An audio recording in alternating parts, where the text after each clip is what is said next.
Now, we have been treated to a variety of pregame concerts here at U.S. Cellular Field. We had 70s night in Game 1. We had Elvis night the other evening as well, and now some contemporary music here behind home plate before the series finale here on the south side of Chicago. It's the Mariners and the White Sox. The Mariners a chance for a series win. All three games have been close ones here in Chicago against the Sox. A bit of a hazy day, but that's expected to burn off pretty soon. The sun will come out to play as well. Mike, how about a look at today's Mariners starting lineup? And for manager Lloyd McClendon, leading things off, it'll be Austin Jackson. He has been a hot hitter for the Mariners. Kyle Seager, a couple of games in a row with home runs for Kyle, now 20 on the year. The DH, Nelson Cruz, he will hit third. Then you have Cano, Gutierrez, and Morrison in the middle of the lineup. Trumbo out in right field today. Brad Miller getting the start at shortstop, batting eighth. He was in center field last night, back at shortstop. And then making his first major league start behind the plate will be John Hicks. Good to see him back there after playing some third base last night. They were square off against veteran lefty Jose Quintana, who's been tough this year. First pitch fouled away. And Mike, the scouting report on Quintana, really pretty good curveball. Pretty good curveball. His fastball is going to be about 92 miles an hour, but his curveball, league hitting just 221 against it. You're going to see it about 30% of the time today. Also mix in a changeup and a cutter. 0-2 quickly on Jackson. Now, we knew this about the White Sox coming into this series. They play a lot of close games. The Mariners play a lot of close games. For the White Sox, over half of their games this year have been decided by 2 runs or fewer, as Robin Ventura might not have many fingernails left at the end of the season, at least already at this point in the year. And all 3 of the games so far have been decided by 2 runs or fewer, including last night 7-6 and what was tied for the longest 9-inning game in baseball this year. Yeah, and it looked as if the Mariners were going to win it easily. At one point they were up 7-2, get the win, but they had to use a lot of the guys out in the bullpen, so that's a bit of a problem for them today. A couple of guys Lloyd would like to stay away from. Tom Wilhelmsen, stay away from Kensing, a couple of the right-handers. Now the Mariners making a roster move earlier today as Michael Guaipe has been recalled. So he is in the bullpen now. Mike Montgomery has been optioned to Tacoma. That makes things a little interesting for Lloyd, because you kind of thought with almost taking the spot in the rotation for Montgomery that depending on how things would go for almost, if the Mariners needed some length in the bullpen, you had Montgomery there who stretched out. Well, you're right. And the other candidate that they have, as Jackson gets a solid base hit back up the middle, is Nuno, but it looks like he's going to get to start tomorrow. So it'll be bullpen by committee this afternoon, minus a couple of the guys. Take a look at the defense for the White Sox, brought to you by American Family Insurance. Cabrera in left field, good throwing arm out there. Eaton in center. Trace Thompson in right field. He's been impressive. Saladino at third. Ramirez and Beckham playing up the middle. Jose Abreu is the first baseman, and Soto will do the catching. For Quintana on the year, 7-10 record, a 3.63 ERA, 140 strikeouts to only 34 walks. Opponents hitting .281. He's given up 12 home runs this year. White Sox with the shift on with Kyle Seager hitting. Last night Seager had maybe the most important at-bat of the game, and at the time one that we really didn't think a whole lot about. 8th inning, put a ball in play to Ramirez, the shortstop, who was over at second base in the shift. He booted the ball, a run came in, that made it 7-2 Mariners, and as it turned out, that was a very important run that came home. Seager clubs this deep to right field, and he's got another one. It's number 21 on the season. 3 straight ball games. He is really heating up.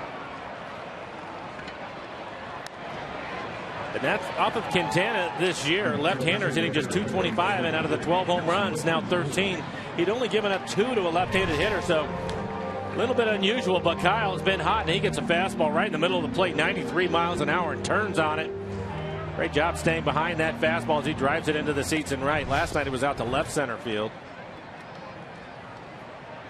Well, that was cranked. That brings in Cruz.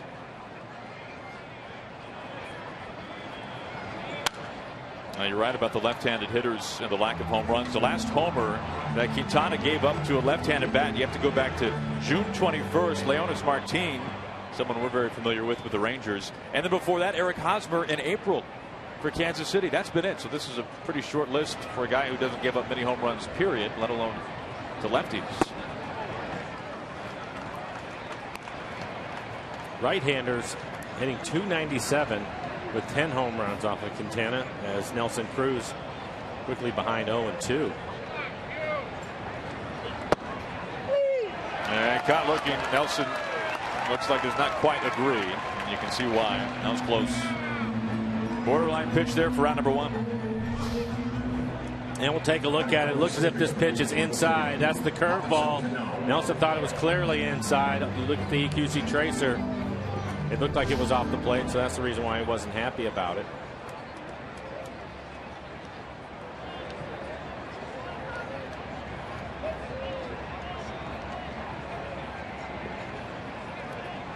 Cano with 1 out, nobody on.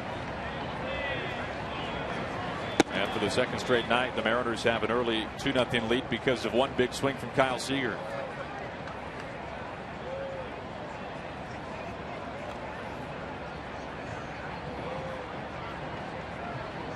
And Aaron, we've talked a lot about Kyle for a good reason, now homering in 3 in a row, but a pretty good night for Cano last night.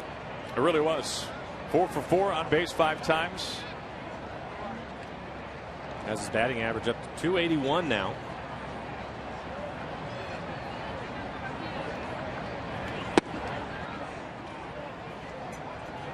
Now for Cano, that average, if you go back a couple of months ago, is hovering around the .250 mark. And it goes back to the later you get into the season, the tougher it is to raise that average with all the at-bats that you have accumulated to that point. And it goes to show you how hot Cano has been since July 1st. He has really been swinging it well and squaring the ball up consistently. And it's made a big difference in the lineup. And so is that man right there. Limited at bats, Gutierrez with 10 home runs on the year. Full count. And along those lines, Mike, the final day of June, Cano was hitting .238. He's over .280 now. With a lot of at-bats. Give you an idea how hot he has been. Here comes the payoff pitch. Over the glove of Ramirez. Eaton will have to track it down, and another base hit for Cano, so that average climbs another notch or 2. Third hit off of Quintana here in the first inning.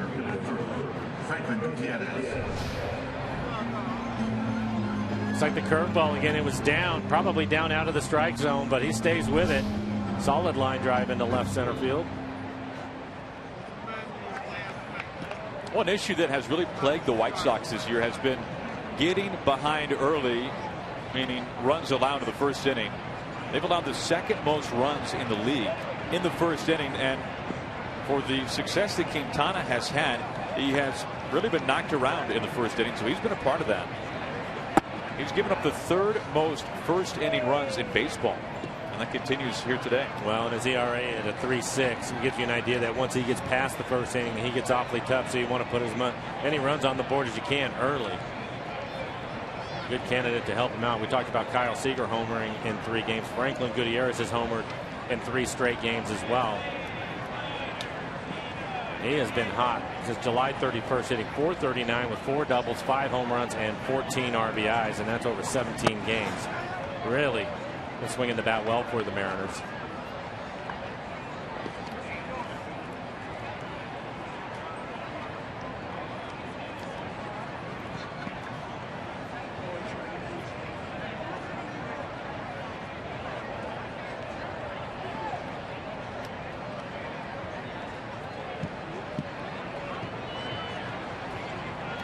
Goody ahead of the count for 2-0.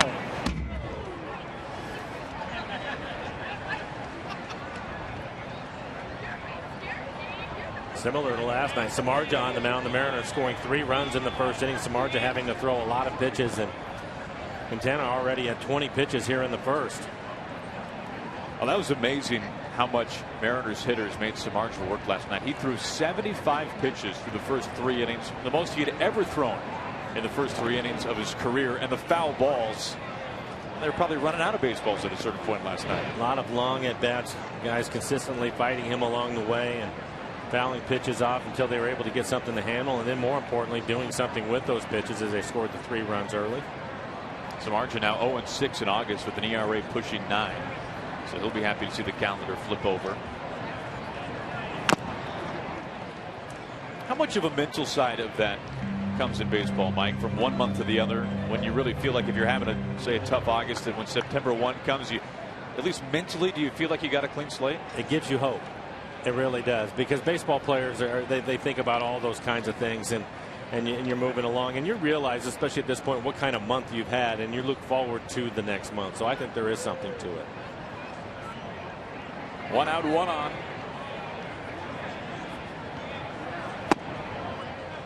And a full count to Gutierrez.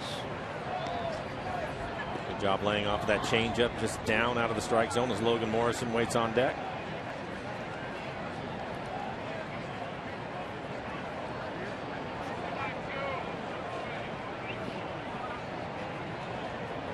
Over 20 pitches for Quintana here in the first. He's got it, only 1 out.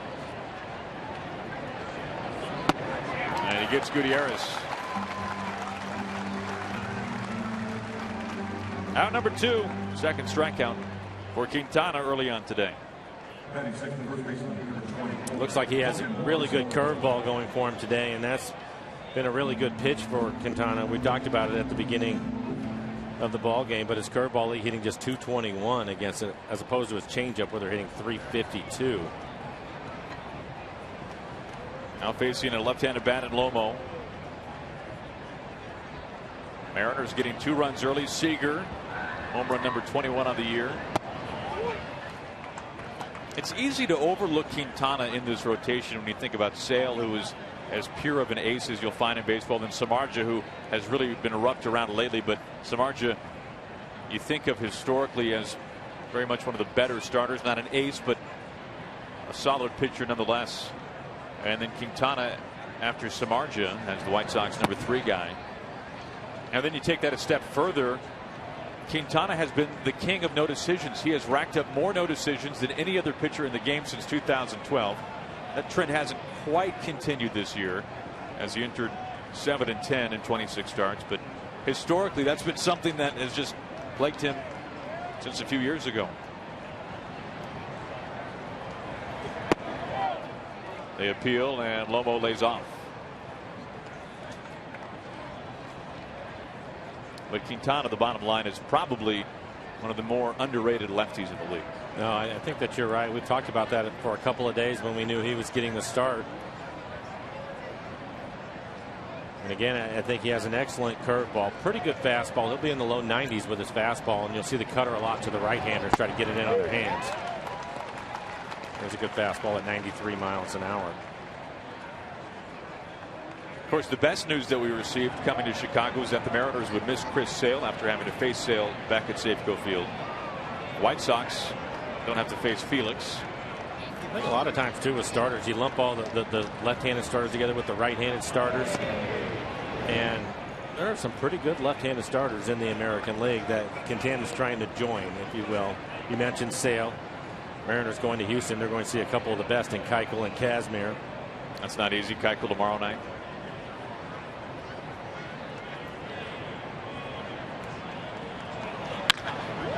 Out to center. Eaton's got a beat on it. And that'll do it for the Mariners in the top of the first. But 2 early runs from 1 swing. Kyle Seager has homered in 3 straight. And we're about to see Edgar Olmos taking them out for his first career big league start.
An early lead for the Mariners as we go to the bottom of the first. Edgar Olmos, 25 years old, went to high school in Los Angeles, former third-round draft pick by the Marlins, making his first major league start.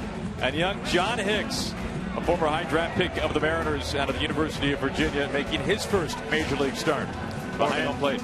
Former manager Robin Ventura leading off. Adam Eating, big key to this game, keep him off the bases. Abreu with 24 home runs on the year. Trace Thompson off to a great start, hitting .519. Alexi Ramirez batting 6. He will be aggressive. You have to be aware of that. Saladino will round out the 9 for the White Sox. Lloyd hoping for maybe 5 innings from Olmos. I mentioned it earlier in the open.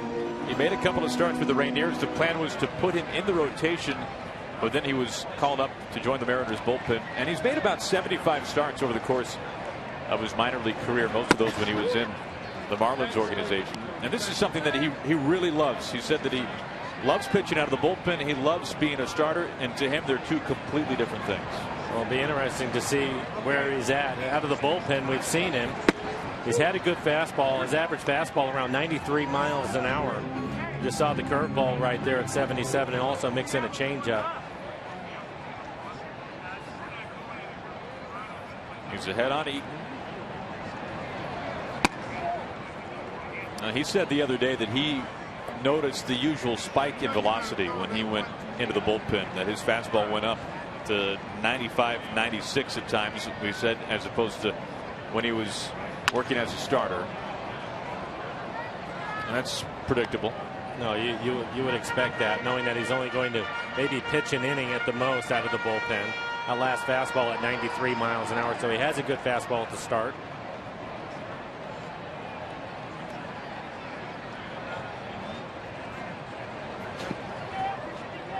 Look down to third, and Eaton holds back.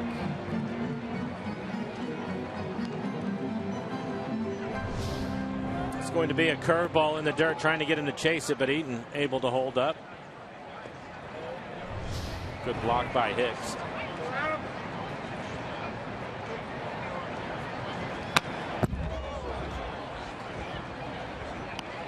Now, when you're facing the White Sox, and we've talked about this the last couple of nights, one of the keys if you want to take down Chicago is keep Adam Eaton off the base paths. Last night, he reached on a couple of walks. He scored a run in the 8th inning. He was a real nuisance in game 1 when he reached 4 times and scored 3 runs. And right on cue, here's a leadoff walk to Eaton.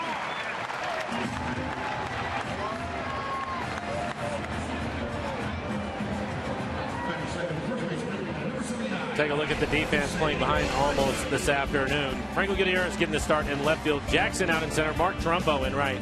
Kyle Seager played a little bit of shortstop last night, back in third.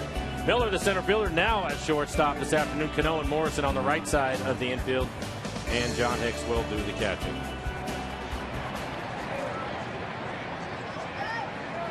Now facing Jose Abreu.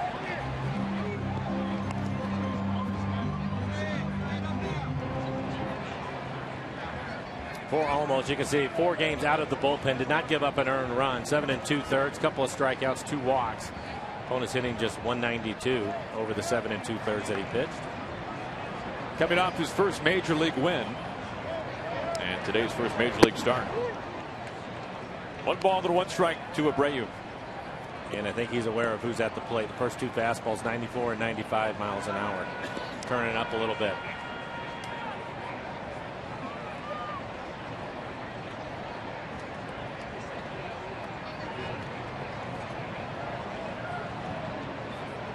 There goes Eaton. And it gets past Lomo.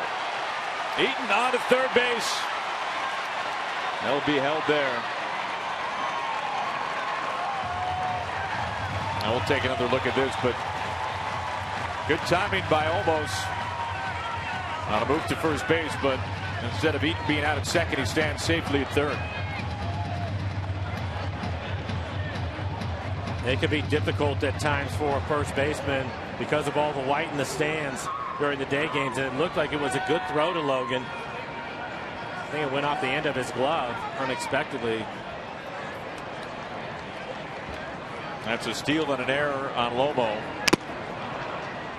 And now 2 strikes to Abreu. And with with a 2-run lead early in the ball game. The Mariners are going to play their infield back. So a ground ball will score a run for the White Sox. Almost ahead of the count.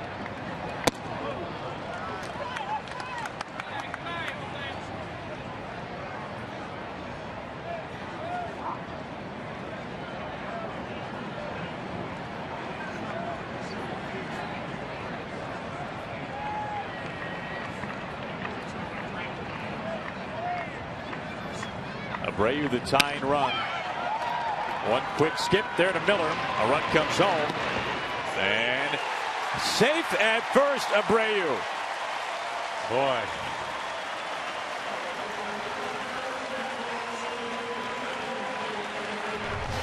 Brad catches it, and you can see him right there. Right now, he's waiting for Logan Morrison to get to first base. Logan can't find the bag.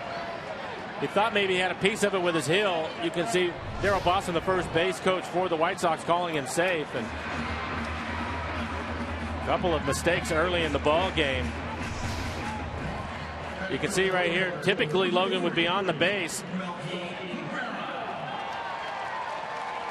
Lloyd is not going to challenge it.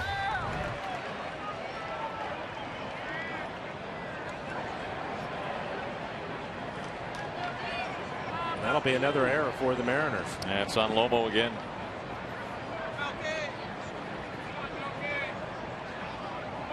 And brings in Cabrera. Tying run at first. Cabrera the go-ahead run. And for somebody who has been so steady at first base defensively, you're surprised to see an error in a game from Lomo, let alone 2 in 1 inning. Right. And after the play was over, he looked at Brad, and because Brad again was having to wait for him to find the base, and Logan was pointing to his eyes as if he was having a hard time seeing the baseball.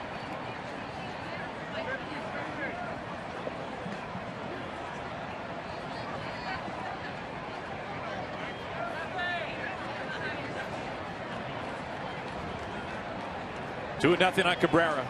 Just had a good series. Up the middle. Abreu into second. First 3 reaching for the White Sox. And the other part to this too, as we talked about it with almost getting his first start, Lloyd wanted him to hopefully go 5 innings. Rick Waite's making a trip out to the mound.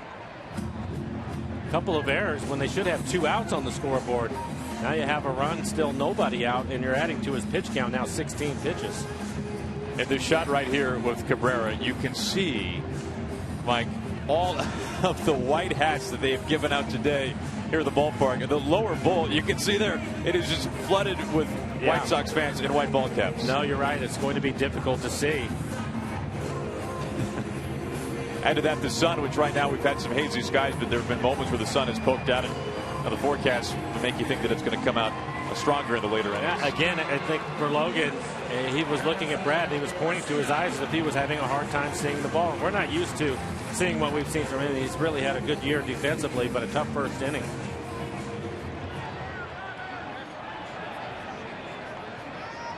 Abreu at second, Cabrera at first, and here is Garcia. So the tying run at scoring position and the go-ahead run at first. Occasionally we'll see that shortstop from time to time bounce and throw to first base when it's tough to see. They'll typically do that if they have a backhand and it's a longer throw. They'll use the turf and bounce it over there because of the length of the throw. But I'm not sure that would even help right now. If he's having a tough time, they're going to have to get that figured out. Back to Miller. Cano's way on to Lomo. A much needed double play. Abreu, the last man standing, he's at third. And we'll take a look at Brad again. Brad last night in center field, back at shortstop today. An easy turn.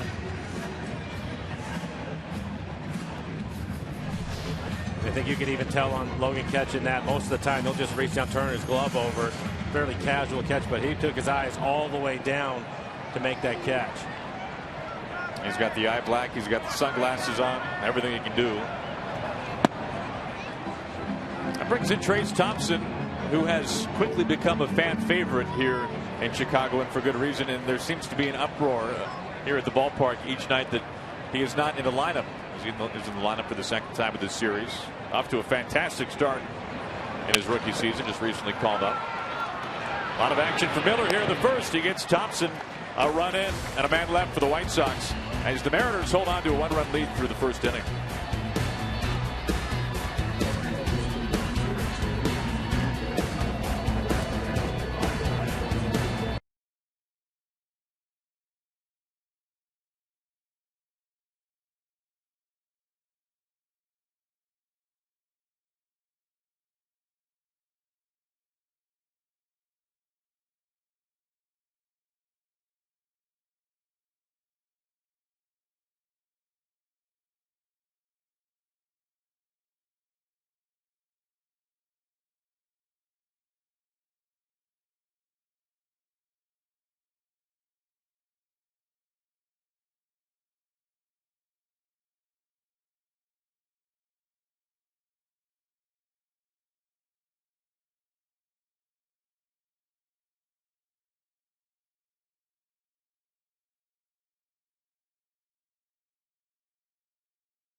In here to U.S. Cellular Field. A nice crowd on hand for the series finale.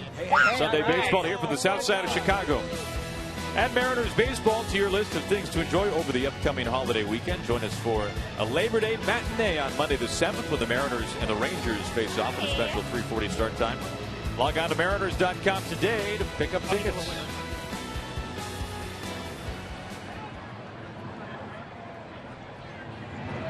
A lot of folks taking this one in on what is a very pleasant day weather-wise. A first pitch temperature in the 70s.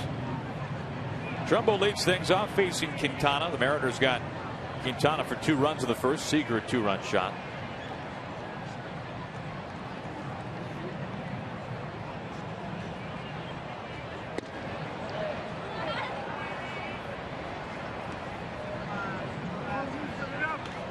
Well, Trumbo had his 9-game hitting streak snapped earlier in this series, but last night ended up walking, scoring a run, and singling as well. Base hit in the 9th.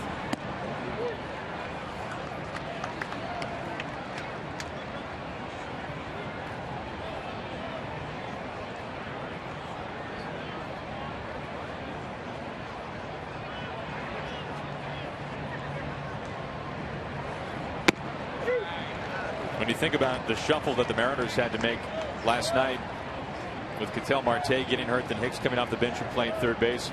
Trumbo has had some time at third base when he was with the Angels, because when Albert Pujols came to Anaheim, all of a sudden they had to find a spot for Trumbo to play, and Mike Scioscia has praised him a number of times when the Mariners went to Anaheim and Trumbo was on the team at that point, just about how open and how willing and how good of a teammate Trumbo was to say, yeah, well, put me wherever you can, I'll try. Yeah, and you've seen with the Mariners too, he's played first base, he's played both corner outfield spots.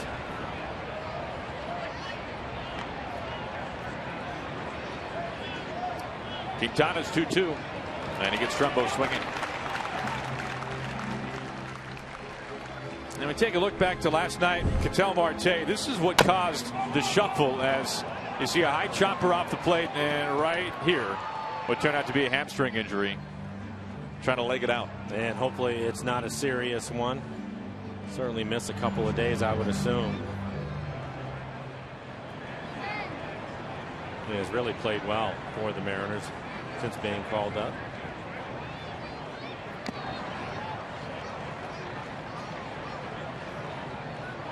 First pitch strike to Miller. So Brad getting his start today at shortstop after we've seen him scattered all over the field. We've seen him in all 3 outfield spots. Seen him at third base and second base. And he's behind 0-2.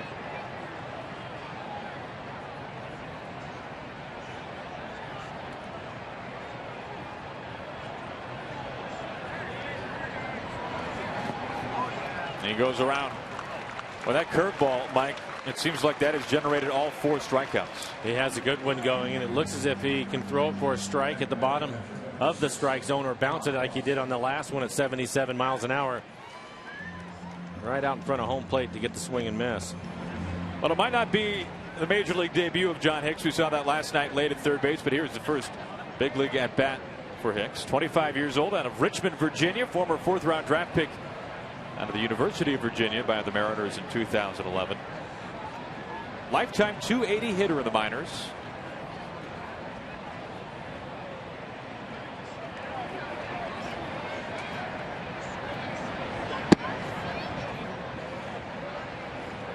This year with the Rainiers, Hicks hit .245, 6 homers, 35 RBIs.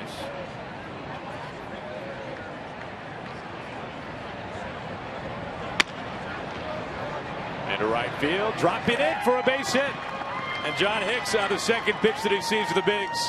Hits a flare to right field, and he's right away got his first major league hit.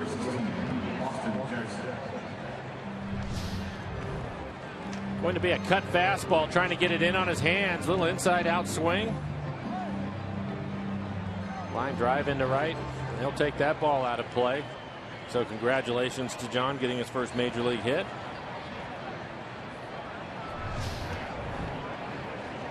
Well, they throw it out of play, and as is expected, in this case it looked like Ketel Marte fielded it, and he bluffed the throw into the seats. So.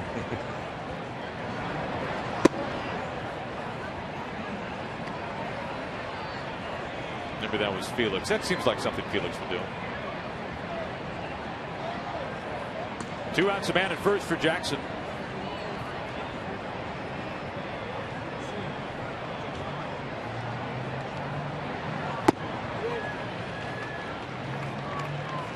Jackson singled and scored in the first, came home on Seager's home run.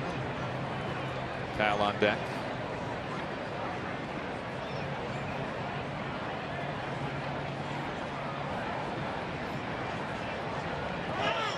There goes Hicks. This is lifted pretty well indeed. Eaton really having a run back, and it's gone. Austin Jackson, his second hit as he goes deep for the 8th time this year. It's the Mariners' second 2-run bomb of the day, and they've extended the lead to 4-1.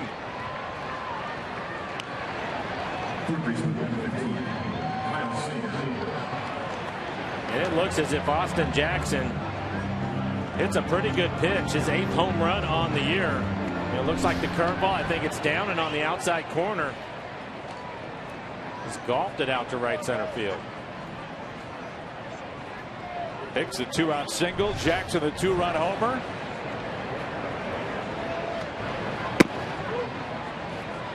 And we talked about it throughout this series.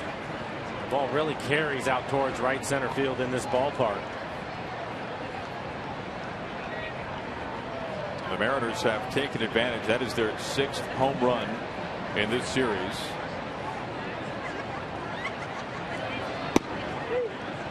Oh, 0-2 on Seager. We saw Seager homer last night in the first. He homered in game 2 to lead off the 6th inning.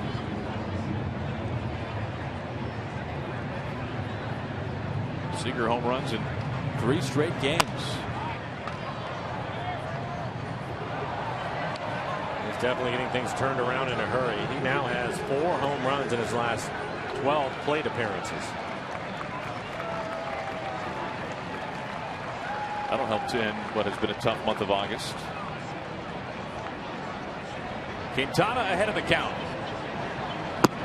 And he gets Seager swinging this time. That curveball has been awfully tough. That's his 5th strikeout. All 5 have come with the hook. For the Mariners, add 2 more. Austin Jackson out to right field, and it's 4-1 Mariners.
4 early runs for the Mariners. Seager and Jackson both with 2-run homers. As we'll take a look at our CenturyLink. What's next? After this one, it's off to Houston to take on the first place Astros, as Vidal Nuno will get to start tomorrow. Taken out of the rotation, now put back in temporarily. Lloyd saying he wants to freshen up Felix a little bit. He did the same thing last year. Then it's Elias and Walker. Keuchel, Feldman, and Kazmir going for the Astros in that 3-game series. Keuchel has been really tough this year. He's in the mix for the Cy Young Award with Sonny Gray, you'd have to figure.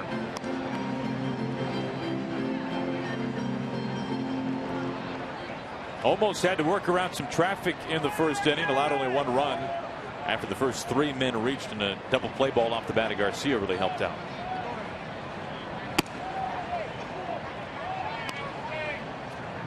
Well, knowing that Ramirez is an aggressive hitter, tried to get him to swing at the changeup. A couple of changeups that he's missed with.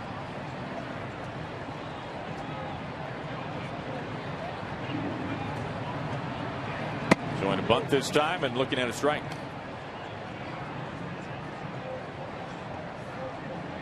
Almost was claimed off waivers by the Mariners in November of last year. Put there by the Marlins, the team that drafted him in the 3rd round back in 2008.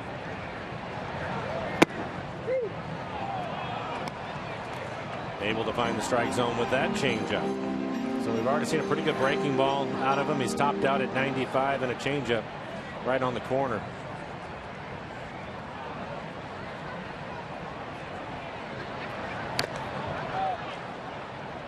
It's always tough when you watch a pitcher make that transition, that first start after being in the bullpen, and watching them kind of gauge how much juice to use in terms of velocity and trying to go, in this case, maybe 5 innings. Brandon Maurer comes to mind from a couple of years ago when he came back into the rotation late. He was throwing sliders, Mike, at 92 miles an hour in the first inning, and then by the second, his fastball was at about 88. No, you're right, and that's a difficult thing. But right now, I like what I'm seeing out of him. His fastball has been 92 to 93 miles an hour with Abreu up there.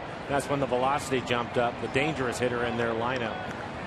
So I think if he gets into trouble, you'll see the velocity jump up a couple miles an hour. But right now, I think more than anything, just trying to locate his fastball early. Missed with that breaking ball on the last pitch. First 3-ball count of the day. Even though he faced what turned out to be 5 batters in the first, some of those at bats were pretty quick. Saving the pitch count a little bit.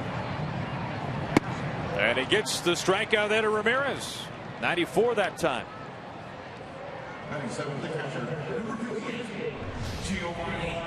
And we talked about location. He's going to throw this right on the inside corner, maybe just off the inside corner, but on a 3-2 count. Too close for Ramirez to take, and wasn't able to do anything with that good fastball at 94.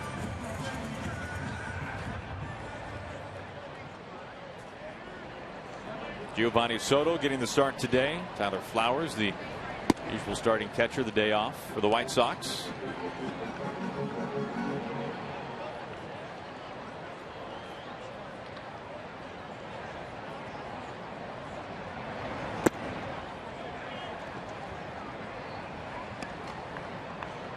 Almost really is one of the most likable guys in the clubhouse, and that's saying something. This is a really good clubhouse for the Mariners. And Mike, we were both laughing after he was interviewed following his last appearance when he picked up his first big league win. I mean, he sounded like a kid on Christmas morning. I thought it was great, refreshing. It really was. Yeah, no, really enjoyed the moment. Was happy to get his first major league win.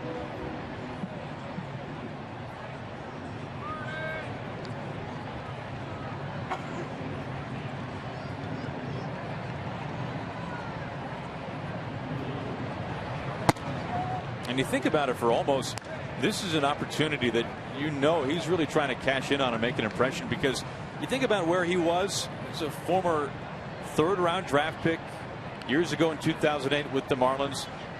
Things obviously did not go quite as he had hoped for with Miami as they appeal, and he goes around.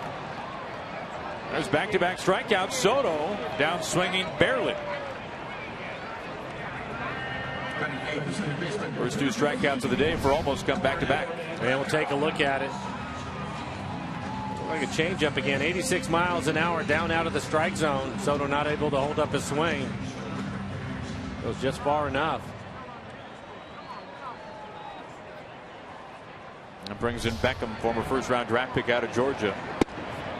But getting back to almost his time had run out with the Marlins. They put him on waivers. You don't know what's going to happen then. Then the Mariners claim him in November. So now he's in a new organization. We saw him in spring training some with Tacoma for the year. And then gets the call up in the bullpen and now in the rotation. So a chance to really make an impression here. No matter if his future role is as a starter or as a reliever.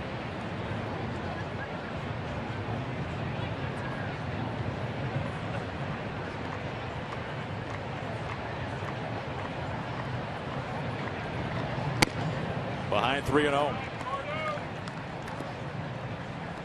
First start we're seeing from Beckham in this series. Saladino on deck. Third baseman hitting ninth.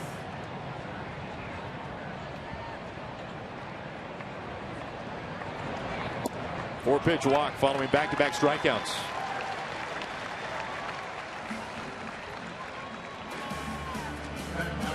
Well, it's now time for you to tweet your strongest fan photo. Use hashtag RTNW DataStrongFan, and you just might see yourself in an upcoming broadcast brought to you by T-Mobile.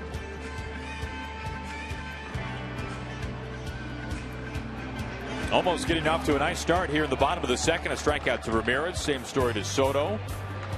But a two-out walk on 4 pitches to Beckham. That brings in Saladino.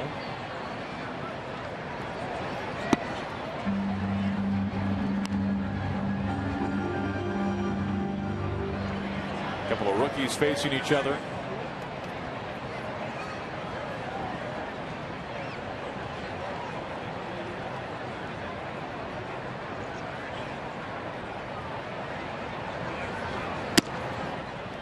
All of a sudden he's lost command of his fastball. Hicks is going to make a trip out to the mound and have a conversation with him. The right-handed hitter is trying to throw his fastball off the outside corner, and he's been well off with the last 5 fastballs that he's thrown.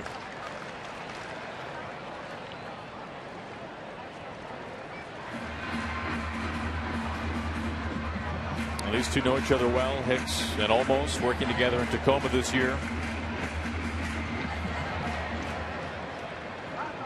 Hicks making his first major league start.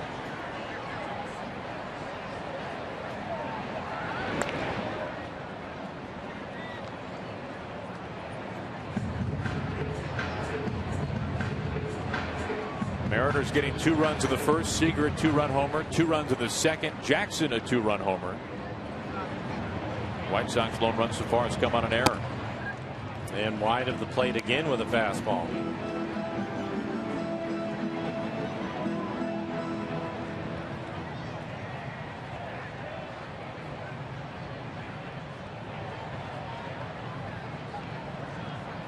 Four-pitch walk to Beckham, now behind Saladino, 3-0. And it's happened again. I hate to see that with a couple of outs. He's now at 40 pitches, and Rick Waite's going to make a trip out of the dugout again, make another trip out to the mound, have a conversation with him. More balls than strikes. I think the thing that I've noticed with him, too, is if he misses with the first fastball or two, you can see him start to guide it up there. A couple of the fastballs down around 90 miles an hour, just trying to find a way to get it over the plate, and that's something that Rick does not want to see. He wants him to turn it loose. Well, as always, this copyrighted telecast is presented by authority of the Seattle Mariners and may not be reproduced or retransmitted in any form, and the accounts and descriptions of this game may not be disseminated without the express written consent of the Seattle Mariners. And Mike, it must be awfully tough for folks to wrap their mind around how a pitcher, whether it's almost, or we saw this happen to Felix against the Yankees earlier this year, can have good command, maybe even great command, and then all of a sudden, 1 pitch later, it vanishes. Mechanics. I think for him, he's starting to fly open a little bit, and that's the reason why he's throwing all those fastballs almost in the same spot.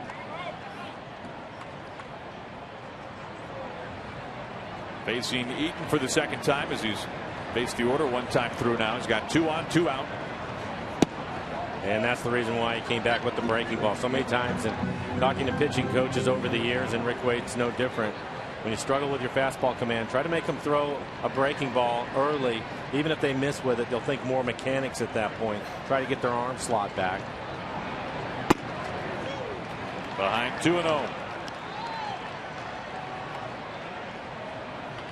That's 10 straight pitches that have missed. Well, and again, Lloyd was hoping to get 5 innings out of him today, but he's already at 42 pitches as he works here in the second.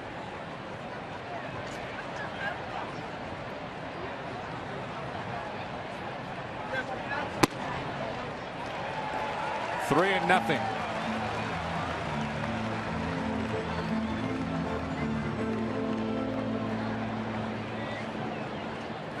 Talked about it last night and throughout this series. Eaton is not the guy you want to walk.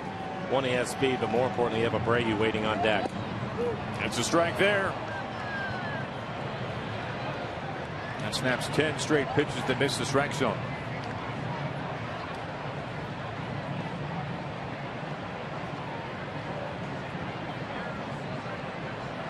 Beckham at second, Saladino at first. Full count. And you can see Eaton, he was taking all the way, 3-0 and 3-1.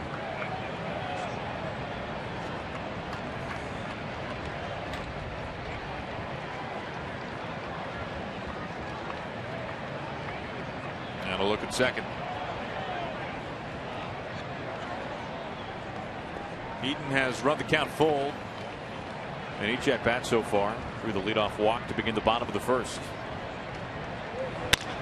Right back to Olmos, who spears it, easy toss, and Edgar Olmos gets out of the jam here in the bottom of the second. Mariners by 3.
Outside U.S. Cellular Field before the game.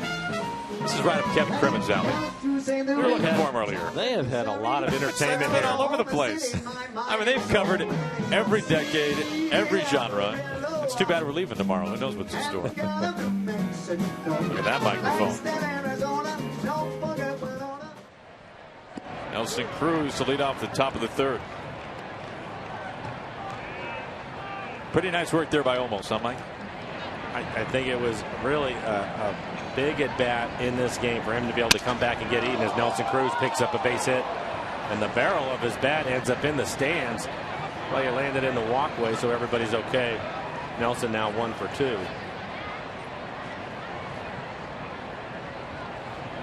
But I thought that was a really a big at bat for Olmos. As we take a look at this base hit from Nelson, you'll see the barrel go flying towards the stands. And mostly because if he ends up losing him and walking him, now you have the bases loaded with Abreu walking up to the plate. That is not good news. You can see Olmos and Hicks talking things over.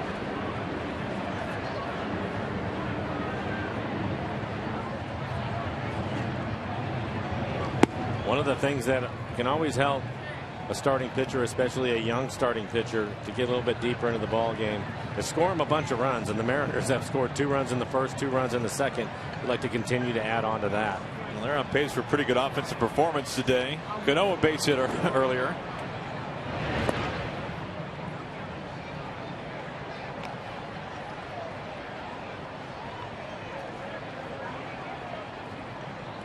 Quintana had only given up 12 home runs and 26 starts entering today, so not an easy guy to take deep. In fact, this is the 4th start of now 27 when he's given up multiple home runs.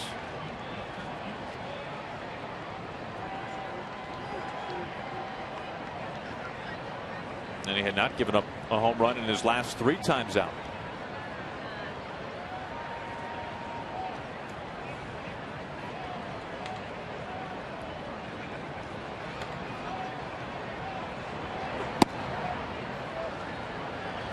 Cano ahead of the count, 2-1. Robinson batting .350 in the second half.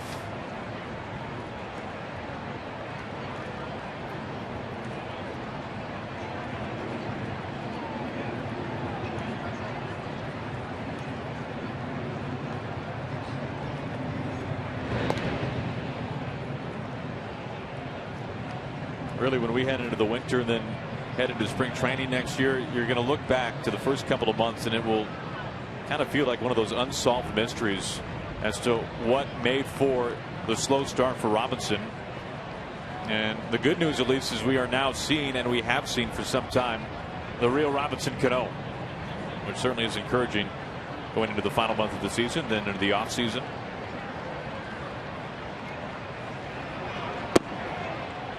And he's well ahead, 3-1.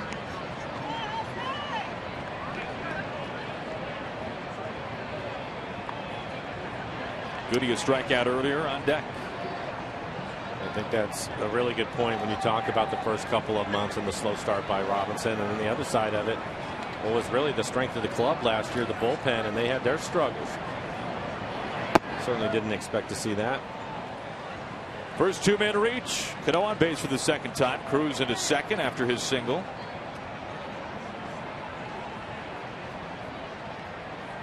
First walk today from Quintana. He gets a visit from Soto. And it's not just the Mariners. It seems like of any facet of the game, as now Don Cooper, the pitching coach, will make the stroll out, the bullpen can be the one part of a ball club that can become great or terrible from one year to the next, almost with unforeseen. Well, I think this year a lot of it, of course, Rodney having a tough year. When your closer struggles, it kind of trickles down. And then I think one of the other things that can't underestimate the absence of Charlie Burbush out in that bullpen. He's such a big part against getting him into games, especially later in the games. He will always face the toughest left-handed hitters the other team has. And all of a sudden, you have a bunch of young guys out in the pen, talented guys, good arms out there, but they just don't have the experience. And I think missing Charlie for a long period of time, and now they're going to miss it for the rest of the year, I think has had a real effect on that pen. It's amazing when you think that Charlie did not give up his first extra base hit until the summer months of the season. Yeah, I mean, incredible. He was really pitching well. 7 of the first 13 Mariners hitters have reached base against Quintana. Albert's warming up in the bullpen. As Quintana's over 50 pitches.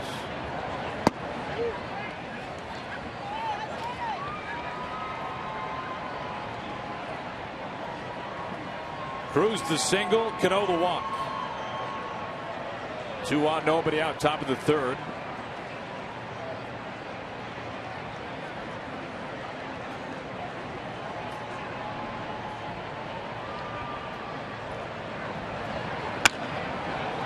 And this is lifted towards Eaton. Over to the gap. And everybody's got to stay put. 1 out. Well, fans, King Felix wants you on his team next year, so join the club now as a 2016 Mariners season ticket holder. With a full season or 20-game plan, you can guarantee your seat to catch the All-Star pitcher and the Mariners at Safeco Field next season. More information at mariners.com/16.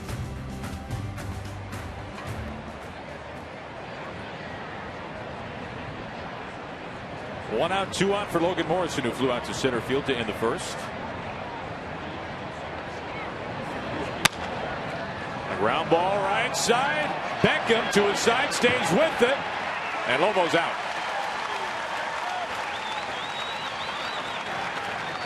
Now Beckham, who is not an everyday player for the White Sox anymore,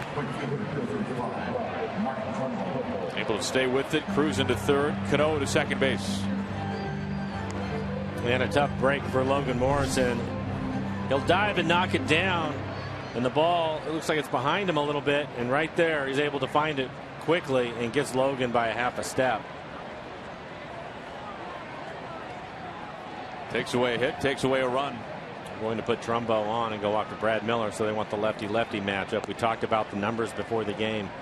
Right-handers hitting .297, lefties hitting just .225 at the start of the game against Quintana.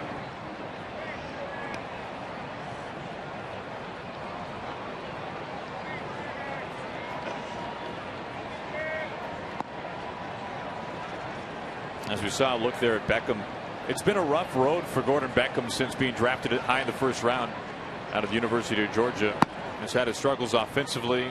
We saw him last year with the Angels near the end of the season, and now back here on the south side. One thing that he has always been very good at, though, he's always been a very good second baseman. We've seen that over the years. Does a good job turning the double play. Showed some range on that last play.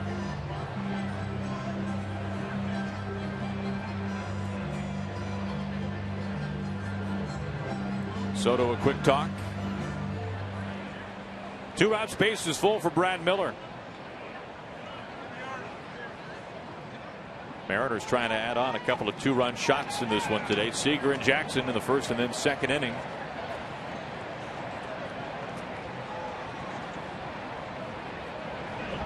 After the first pitch, and it's stabbed by Quintana. Boy, climbed the ladder. Miller out, and the Mariners leave him loaded. Good news, though, they lead it by 3.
Mariners baseball on Root Sports is brought to you by USAA, proudly serving the needs of the military community for over 90 years.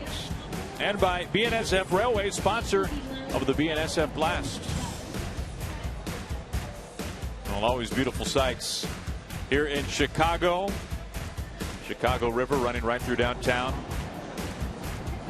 If you're ever in town, the architectural tours on the boats are just out of sight. Fantastic architecture in Chicago, just a wonderful city to spend some time.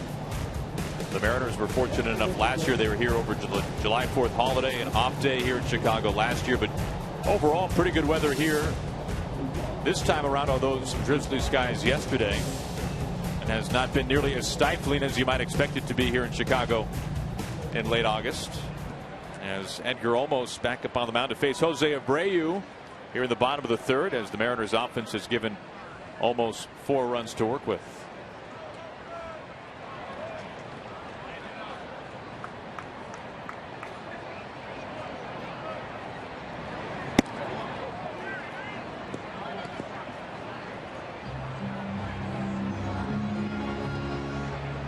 So important from Olmos to get Eaton to ground out to in the second. He had 2 on with Abreu on deck. Was able to end the inning. Abreu this year batting over .350 with runners in scoring position. Not a guy you want to see with a man at second or third. No, 24 home runs on the year for him. He has power to all fields. Off the hands and a soft pop up. No, very casually for out number 1. They'll bring in Cabrera. It's easy to forget that back in spring training, almost spent some time in Peoria and spent some time in Surprise as he kind of ping-ponged back and forth a little bit. He was designated for assignment by Seattle and then acquired off waivers by the Rangers. And then the waiver claim was taken back because of an injury, then returned to Seattle in March.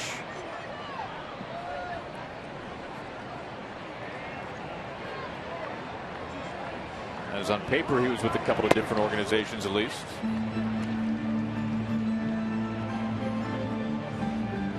When you talk to the broadcasters for the Rangers, they'll say, yeah, the guy who was almost a Ranger. That's how they remember Edgar.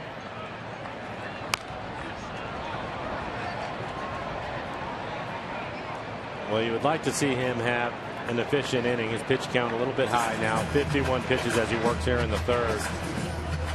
Cabrera with a solid base hit, his first time up a line drive into center field.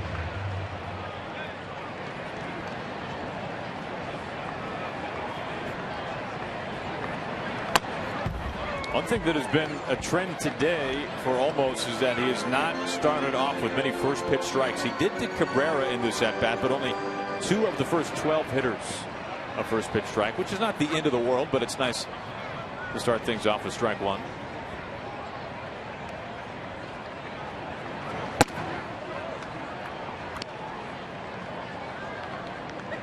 It allows you to get quicker outs, Aaron, because once you get that first strike, the hitter is going to try to put the ball in play. If you miss with it, they're going to look in an area a little bit more often.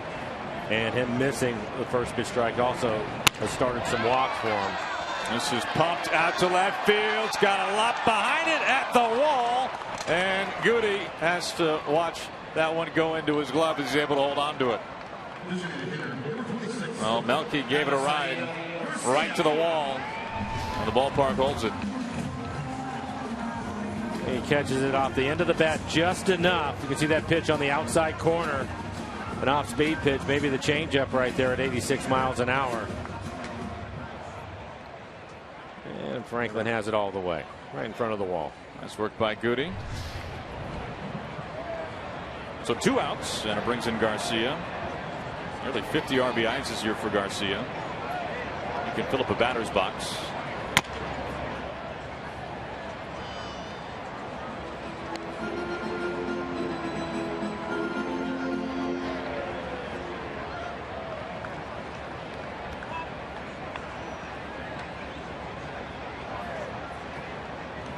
Only run so far today for the White Sox on the air in the first inning. Goes around. They appeal down to first base.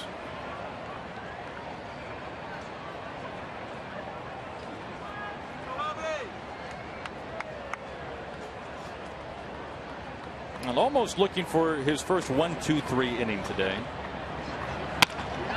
And to center. Won't happen here. Garcia, a 2-out single. And that brings in Trace Thompson. Hope you can stick around after the game for Mariners postgame presented by Delta Airlines. We'll hear from Lloyd, from guys inside the clubhouse. No doubt hear from Edgar Olmos making his first career start today. It'll be fun to hear the reactions from John Hicks getting his first major league start. Seager is homered, number 21 of the year. Goes Austin Jackson. Trace Thompson goes after the first pitch. Routine play for Kyle Seager. Garcia stranded and almost makes pretty quick work of the bottom of the third. The Mariners lead it by 3.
Beautiful day here from the south side of Chicago. Mariners leading things 4-1. We take a look at our Arco top performer, and John Hicks making his big league debut unexpectedly at third base last night. And like, how about this? First player since '03 to play on the hot corner and behind home in his first 2 big league games. And you can see since 1980, well, there haven't been many to make that combination.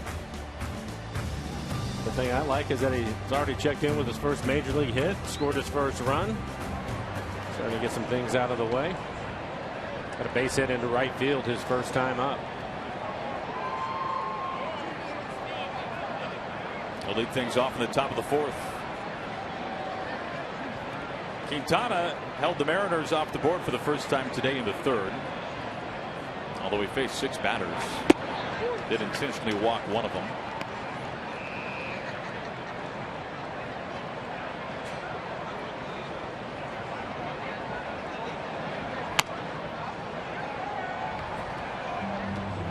Hicks behind 0-2.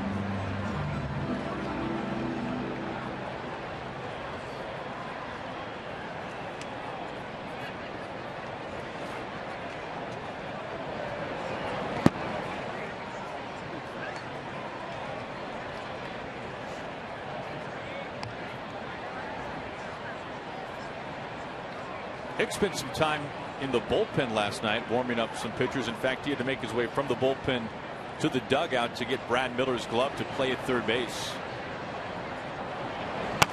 And we found out after the game that there was, as the wheels were the mental wheels were turning for Lloyd and for Trent Jewett inside the dugout, that the initial thought, which they obviously did not end up doing, was to put Sucre at third base and to put Hicks behind home after Marte was injured. There is Soto to complete the strikeout, out number 1. They decided instead to put, obviously, Hicks at third, position he had never played. Not that Sucre is a renowned third baseman. So they kept Jesus behind home and put Hicks at third.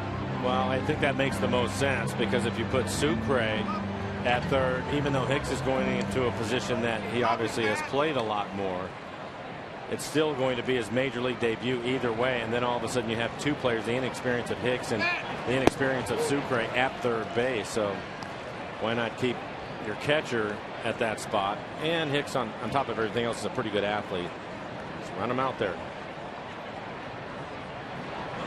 And Lloyd mentioned that after the game, that he feels like, well, not that you're going to make a habit of doing that with John Hicks, but that he's a guy that if needed you can put him someplace else, because let's face it, a lot of catchers in the league, you probably wouldn't think about putting too many other places behind home. But Hicks has played a little bit of outfield over the course of his minor league days. He's played some first base, so he's fielded a ground ball before. Right. Hadn't played third base since high school, they said. Austin Jackson off to a great start in this game. Saladino back a couple of steps. And a line throw. Jackson is in at first. Real good second. Looked like it went into the camera well. And he will. So Jackson with a base hit and scored a run in the first. Had a 2-run home run in the second. And now reaches on an error and gets himself into scoring position with the error on the third baseman.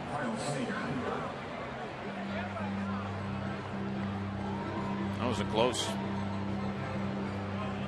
Saladino, a rookie at third, came up in the minors playing almost exclusively shortstop. He has really had his only time at third base here this season in the majors.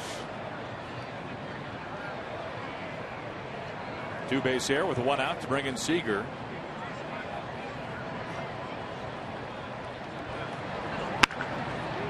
Kyle, for the first time in his career, has homered in 3 straight games. And homered back-to-back and back-to-back games a number of times in his career.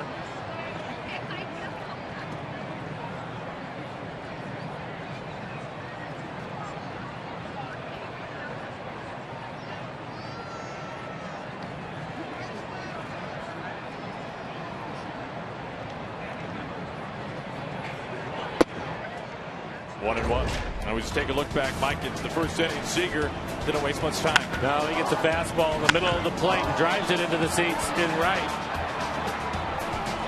And for Kyle, his 21st home run on the year. Kyle led the club in home runs last year. That won't happen this year for him with 25. Of course, Nelson Cruz with 39.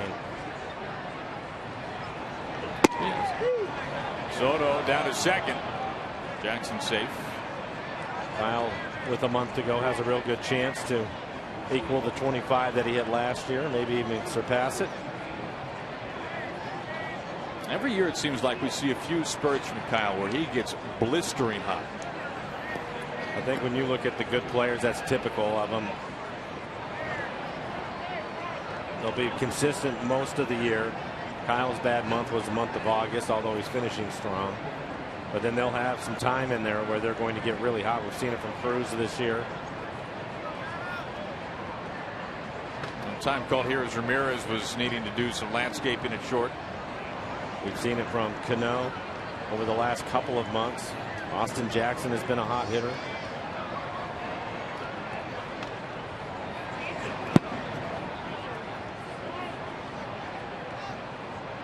Well, it will have the feeling of too little too late for the Mariners, but it would be really something nice to see in the final month of the season. Cano keep his pace, Cruz as well, and then Seager showing what he's shown for the last few days, because really it's only been for, it seems like, Mike, maybe a week's worth of time total where we have seen all three really hit their stride at once. And this lineup, as Seager goes down swinging, some clear frustration there. Another curveball punch out. That's now 7 strikeouts. They've all come on the curve for Quintana. And we'll take a look at it. Yeah, Kyle out in front of the curveball. That curveball at 79 miles an hour. But that's really the hope next year for the Mariners. And you're not going to have 3 guys all locked in for the entire course of the season. But I think if you can keep 2 of them going, mix and match the 2 of them all year long. It's kind 2 out of the 3, you'll be in pretty good shape. Pretty good 3-man weave there. That if you get 2 going for most of the season.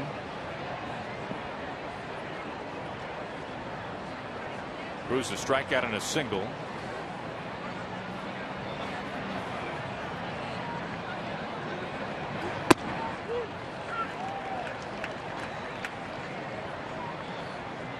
A single from Nelson snapped an 0 for 12 slump, which it's hard to think of Cruz going 0 for 12 at any point this season,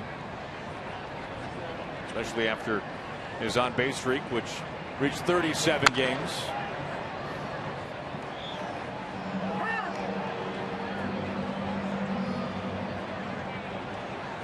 And as incredible as that streak was from Nelson, it was 10 whole games shy of the club record of Alvin Davis. And he was Rookie of the Year.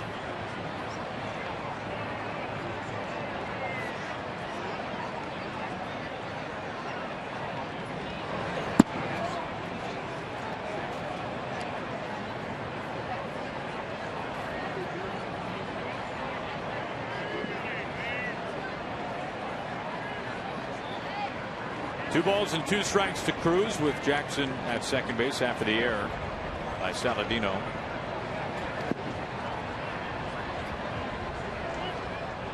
No surprise, Edgar has one of the longest on-base streaks in franchise history, 43 games. He and Ichiro tied for the second longest. Ichiro did his in 09, Edgar in 01. And Quintana right here, he's kept everything below the strike zone to Nelson.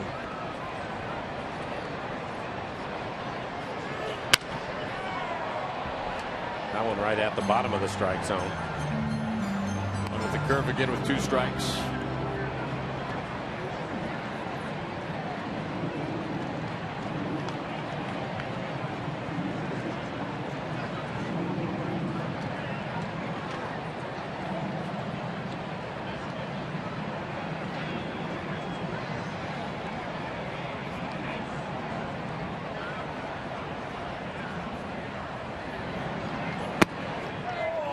Cruz takes ball 4. Third walk today for Quintana, one of them intentional. Coming up this fall on Root Sports, it's the high school football game of the week, brought to you by Acura of Bellevue. We kick off the season this Thursday with a game featuring Mount Si and Woodinville at 7 p.m. So don't miss your favorite local teams in action this season right here on Root Sports.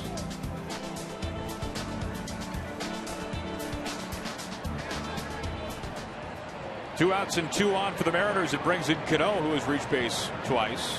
In fact, he's reached base in his last 7 times up, dating back to last night.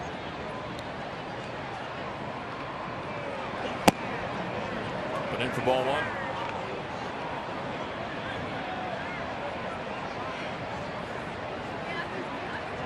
You can see good series numbers for Cano here in Chicago. Already 83 pitches for Quintana as he works here in the 4th inning. Now the Mariners have just worn out the base paths early on. No inning has been quick for the lefty. Well, they scored 2 runs in the first, 2 in the second, and now it's back-to-back innings, the 3rd and the 4th, where they've had a runner in scoring position.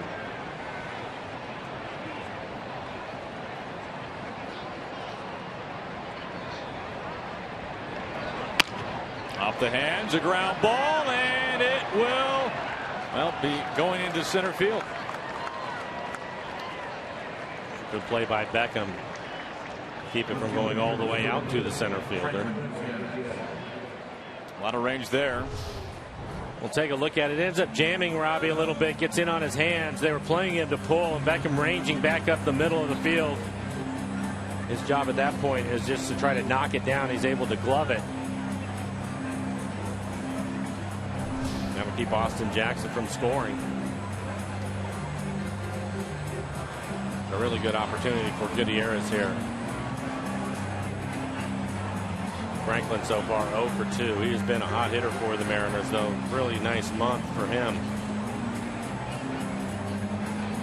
He's homered in his last 3 ball games. That's 8 straight times on base for Cano. We've seen a lot of Don Cooper in this series, the pitching coach for the White Sox. Yeah. We were talking about it earlier with Cano when he had a base hit his first time up, and all the at bats and raising his average to 281 at the start of today. He may be hitting 300 by the end of this road trip, Aaron. The way he's going. He really is.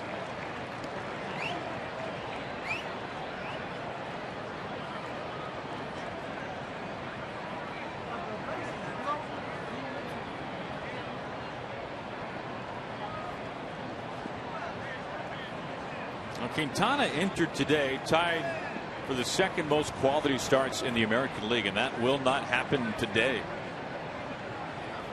Mariners have really gotten to him. Count evens up.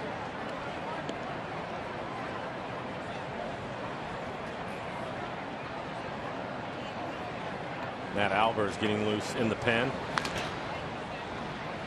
He's up for the 2nd time.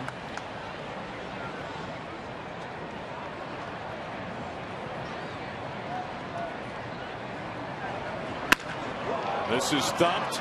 Eaton on the sprint, and he tumbles, and he's able to make the catch. That was not pretty. The Mariners leave him loaded. Eaton gets the job done one way or another.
They do lead it by 3, however. And we take a look at our Big Fish Casino big catch. And, well, we know Adam Eaton in center field. Mike can cover a lot of ground. And this time he found the ground. It really fooled him. The ball was knuckling out to center field. It looked as if it had a chance to go over his head, but he had to make a quick adjustment. Pretty good concentration by Eaton. That saves Quintana, whose pitch count has really risen up there. The Mariners have gotten to him. They got to him early. Seager, a 2-run homer, the second batter of the ball game, and then Austin Jackson, a 2-run shot in the second. As Quintana has walked the tightrope each of the last 2 innings, but left 3 on each time.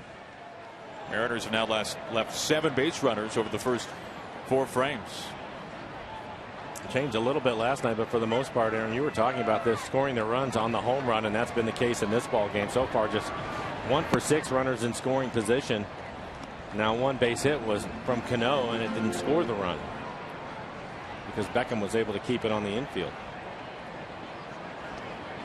First 2 games of the series for the Mariners, pretty low scoring, but the runs coming on the homers.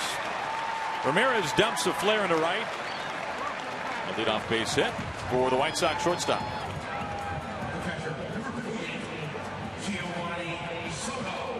Leadoff man reaches it, brings in Soto.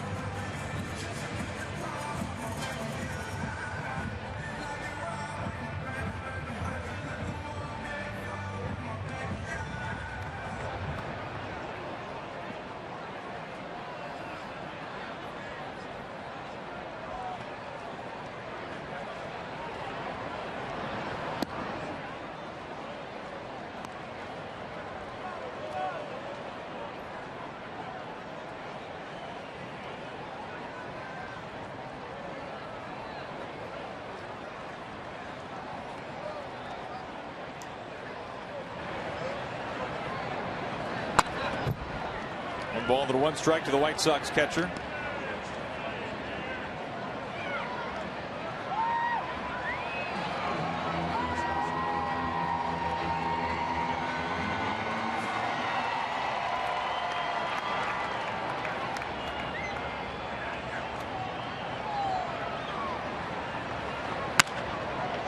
This is lifted to center. Pretty easy play there for Austin Jackson. Out number 1. 1 out, 1 on for Beckham. Bring your little leaguers to see the big leaguers at CHWO Field. And while you're here, make sure to stop by the Seattle Children's Playfield located in center field. There's fun to be had for the whole family when you join us at the ballpark for Mariners baseball.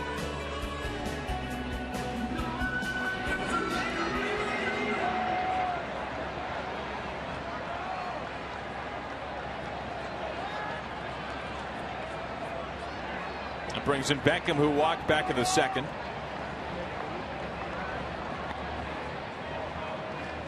Well, no matter what, the Mariners will have, at the very worst, a 500 month of August. A win today, they would guarantee themselves a winning month before going into September, which will start game 2 of the series in Houston coming up, the middle game of the series. They'll face Scott Feldman. And look at the offense. We talked about the home runs, Mike. Month of July, the Mariners hit just under 270. They hit 268. Right now, entering today, batting 266. And pitching has scuffled this month a little bit, an ERA over 5.5, which is about a run higher than what the staff put together last month. And you have to be excited with, as we're looking at Edgar Olmos, the other Edgar Martinez, coming back and having a full season, and what he could do, having, well, a full winter to plan for things, but you figure Edgar would be doing some work during the offseason in that regard, and then having a full year with Mariners hitters. Because the strides we've seen the last couple of months have been fantastic. Well, we're hitting with runners in scoring position. Their overall batting average has moved up. Of course, extra base hits. So, yeah, I would think that there would be a much better batting average, runs scored for this club going into next year with all those things to consider. Right back up the middle. Ramirez into second base. And I think on top of everything else, even with those improvements, Aaron, it will give Edgar an opportunity to go in the winter and really have spent quite a bit of time with all of these guys and knowing who they are and what they are capable of doing, what they like to do, what they look like when they're swinging well as opposed to maybe when they're a little bit out of sync. Make adjustments a lot quicker that way. Nobody throwing in the Mariner pen. Almost now at 66 pitches. All 4 hits for the White Sox today, singles, 2 of them in this 4th inning. Here's Saladino, the rookie third baseman.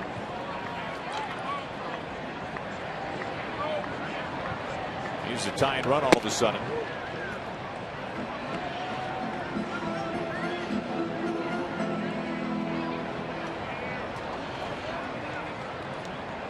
Mariners have turned 1 double play behind Edgar this afternoon. That was in the 1st inning.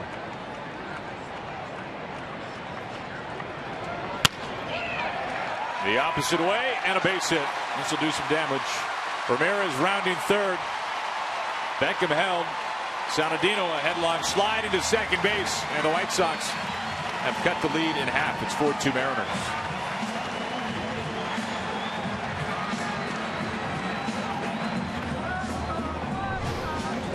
And in this inning, a couple of hits the other way, another one right back up the middle with that pitch on the outside corner. Not a bad pitch at all.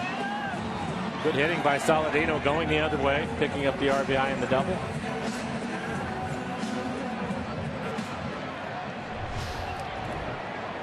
Two in scoring position for the White Sox.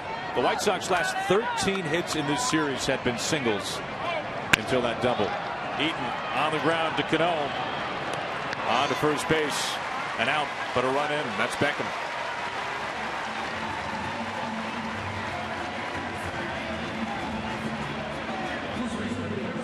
White Sox down by 1 now.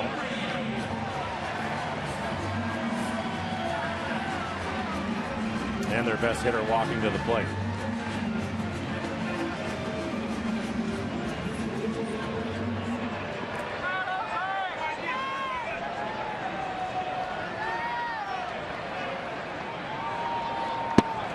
Strike 1 to Abreu.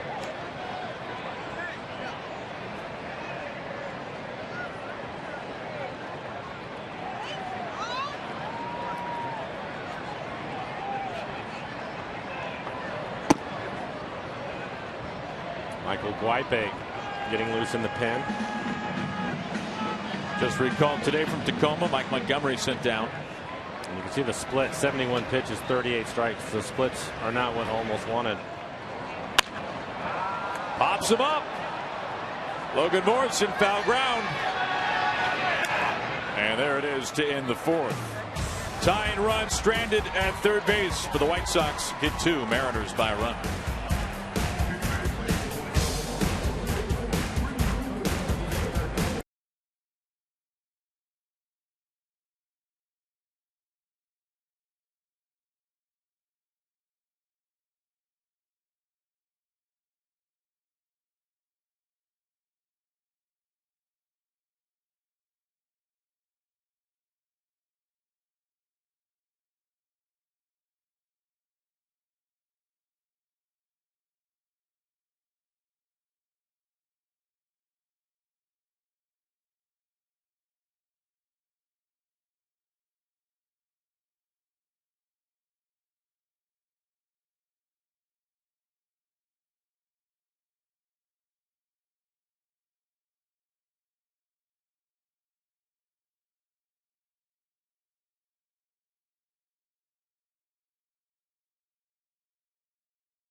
downtown Chicago, Illinois.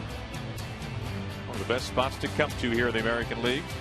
As we go to the top of the 5th, we'll take a look at our Geico this date in big league history and Hall of Famer Kirby Puckett. How about this, Mike? As we talked about Cano last night going 4 for 4. Well, Puckett rather went 6 for 6 with a couple of bombs against the Brewers. 10 hits, 2 games, American League record.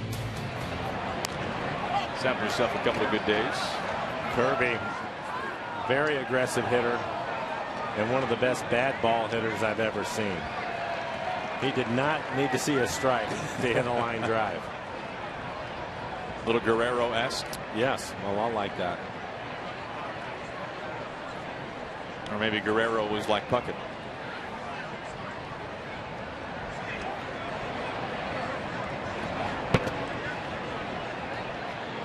Over on the radio side of things, Rick had a fantastic interview with Edgar, and Edgar was talking about his batting stances over the years. Minnesota wants to have a talk with Quintana. It was amazing hearing Edgar, one of the greatest right-handed hitters ever, talk about the stances that he used to mimic as early as his Double-A days. He said that he really liked the stance from Keith Hernandez. And he said, I just liked how it looked. And so that was the first batting stance when he was in the minors that he tried to replicate. And then he said George Brett. He said that he had a kind of a hybrid at one point of George Brett and Kirby Puckett. A hybrid of the two? Yeah, he's a little bit of this, a little bit of that. You know what, though? When you're going up through the minor leagues, and a lot of these guys here have done it too, that's one of the things you do. You look at the stars in the game and you think to yourself, well, it works for them. Why not try it? There's 3 pretty good hitters to mimic yourself after.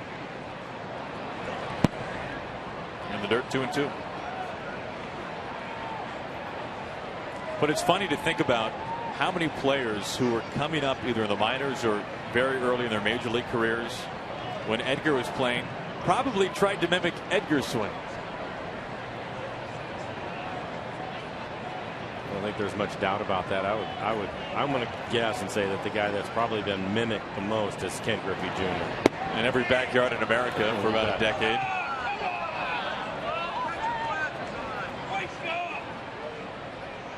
Close pitch there. It's a ball. 3-2.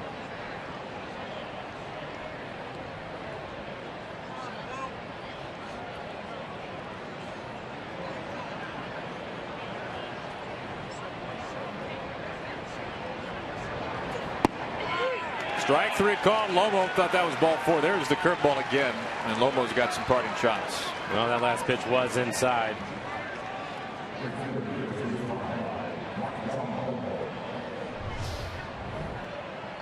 Yeah, we'll take a look at the breaking ball. 3-2 count. Logan thought he had the walk, and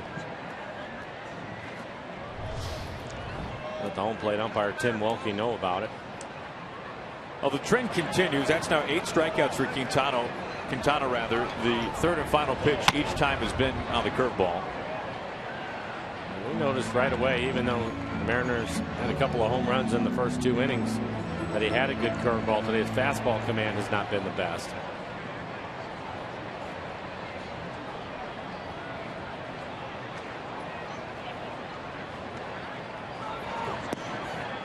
One and 1 to Trumbo.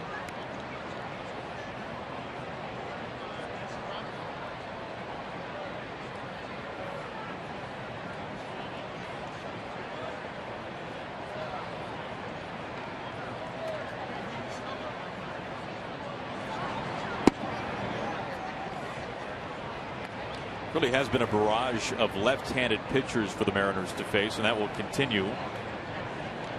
Dallas Keuchel tomorrow night in Houston, and then Scott Kazmir having a fantastic year.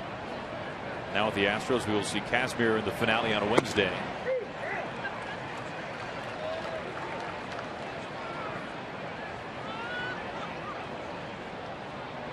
But 3 of the 4 starters here in Chicago have been southpaws. We saw John Danks in game 2. Quality start for Danks, 2 runs, 6 innings. Mariners really have done a pretty nice job against lefties this year. They're hitting lefties about 20 points higher than they are righties on the season. You can see Chris Sale has already set a career high in strikeouts for himself. He's at nearly 230. Only Kershaw has more. Base hit through the left side. Trumbo aboard with 1 out. His first hit today. And a rare hit on the curveball. Change up your commute. Take our online trip planner for a spin at soundtransit.org.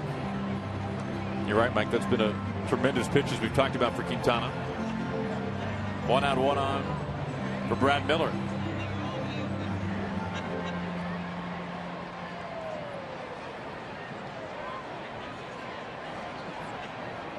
.100 pitches exactly for the left-hander now.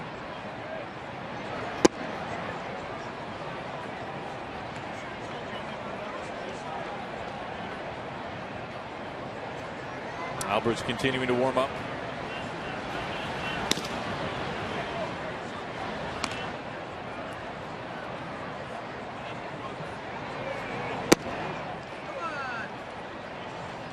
Quintana has been tough on lefties. Left-handed hitters batting just 2 1/4 against him. That said, Seager homered off of Quintana, second batter of the ball game.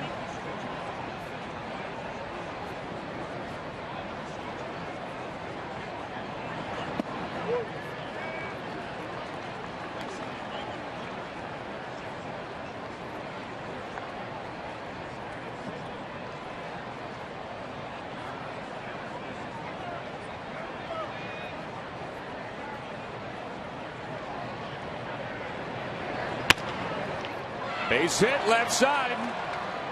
Back-to-back hits with a 1 out. Almost the same spot. Trumbo in at second. Miller's first hit, first time aboard. And Robin Ventura out of the dugout. Take a look at the swing by Brad. Gets a fastball. Hits it the other way. Really a good job staying inside the fastball as he gets past Ramirez, the diving Ramirez. So that'll be it for Quintana. 104 pitches. Quintana done for the day. Matt Albert's coming on for the White Sox as the Mariners have 2 on and 1 out here in the 5th.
And they have knocked Jose Quintana out of the ball game awfully early, Mike. You can take a look at it. 4 1/3, 9 hits. Good job by the Mariners. 4 runs, all of them earned. A couple of home runs helped with that, but 3 walks, 8 strikeouts, 104 pitches to get through 4 1/3. Matt Albers will take over 18 appearances on the year at 1.75 ERA. Opponent's hitting .253. He's given up 3 home runs. Facing Hicks. Quintana responsible for the 2 base runners, but we'll take a look at the second inning. And for John Hicks, made his major league debut yesterday at third, back catching, but he also picks up his first major league hit his first time up.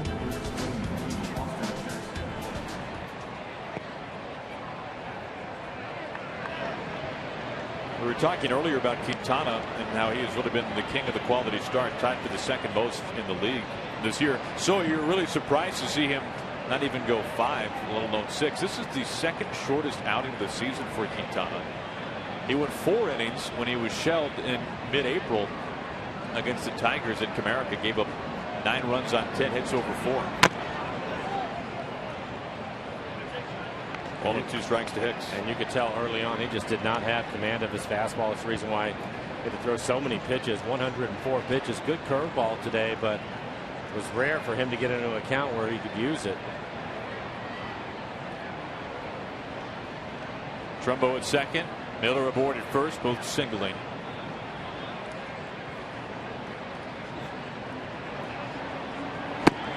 Big swing and a miss there from Hicks. 2 outs. Well, he gets a fastball 90 miles an hour. It has some run to it. You can see it, late movement as Hicks swings over the top of it. Turn the lineup over. Austin Jackson already up for the 4th time in this one. Well, the Mariners left the bases loaded in the 3rd. They did the same thing in the 4th. They've got 2 on with 2 out here in the 5th. Jackson having a nice day so far.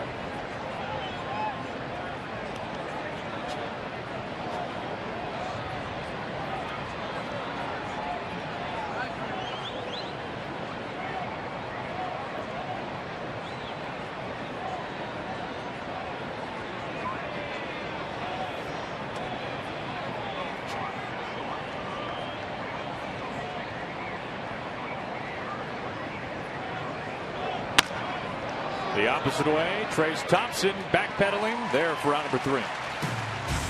The Mariners strand 2. They've left 8 over the last 3 innings.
Look just east of the ballpark here on the south side of Chicago, U.S. Cellular Field. The final game of this series, the Mariners trying to hang on for a series win.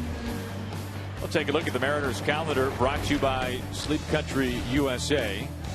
It's off to Houston, 3 games against the division leading Astros, then an off day in San Francisco before taking on the Oakland A's for a 3-game weekend series. And then it's back home at Safeco Field. We hope to see you there. 4 games against the Rangers in the wild card mix right now, and then interleague play against the Rockies. Cabrera leading things off in the bottom of the 5th. Now some news for the Astros. Today they placed Jason Castro, their catcher, on the disabled list with a quad injury. And also Carlos Correa not in the lineup today with a hamstring injury. He ran the bases before the game today, we were told. And we'll see how much of Carlos Correa we see the next 3 days in Houston, because, Mike, he right now, if you took an informal poll, I have a feeling that most people would say that that is your American League Rookie of the Year. No, you're right. And I wonder if Springer's anywhere close to being back for them. Haven't seen anything in a while on him. Early September, they're hoping.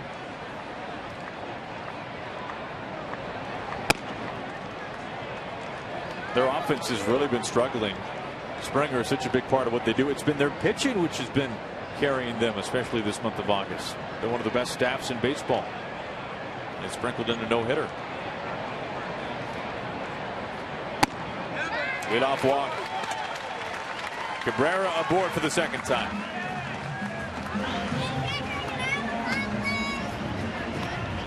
White warming up in the bullpen.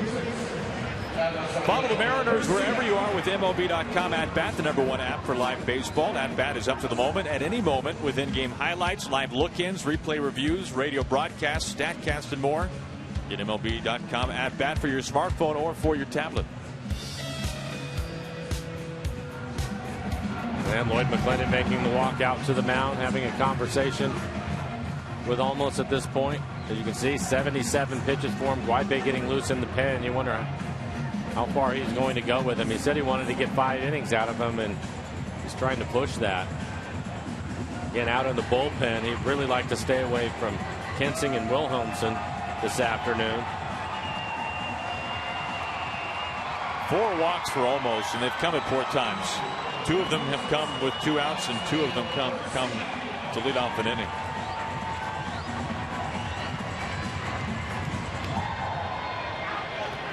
Well, the clock's certainly ticking on Edgar Olmos, making his first major league start today. Facing Garcia.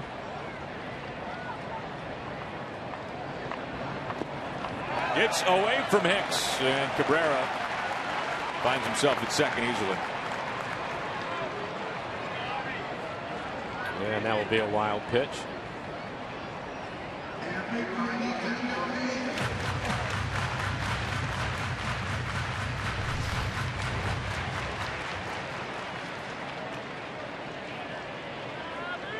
Now the tying run for the White Sox now in scoring position. White Sox 1 run of the first, 2 runs of the fourth. And an aggressive swing by Garcia. 91 miles an hour right in the middle of the plate. That is dead center.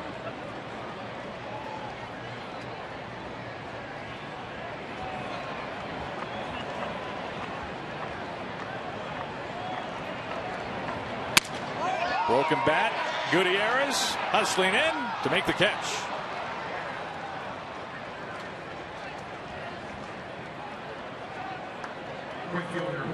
One out. Cabrera stays put at second. We've seen Zach Duke before in this series, warming up in the bullpen for the White Sox. That brings in Trayce Thompson 0 for 2.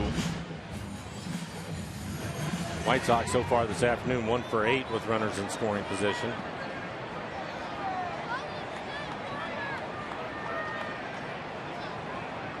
Not many big league at bats for Thompson. Less than 30 in his career, a rookie. But he's been very impressive.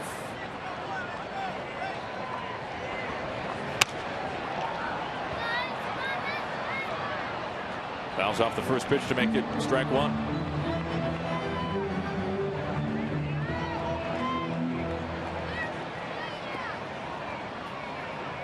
Almost trying to work around a leadoff walk and then a wild pitch, which has put Cabrera at second base.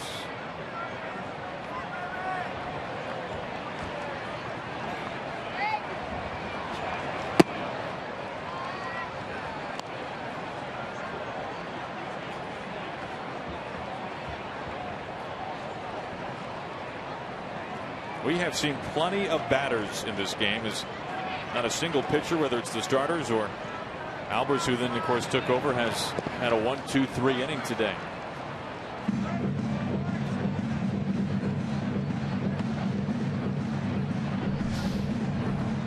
Well, take a look at Hicks keeping this ball in front of him. Good block right there. He keeps Cabrera at second base.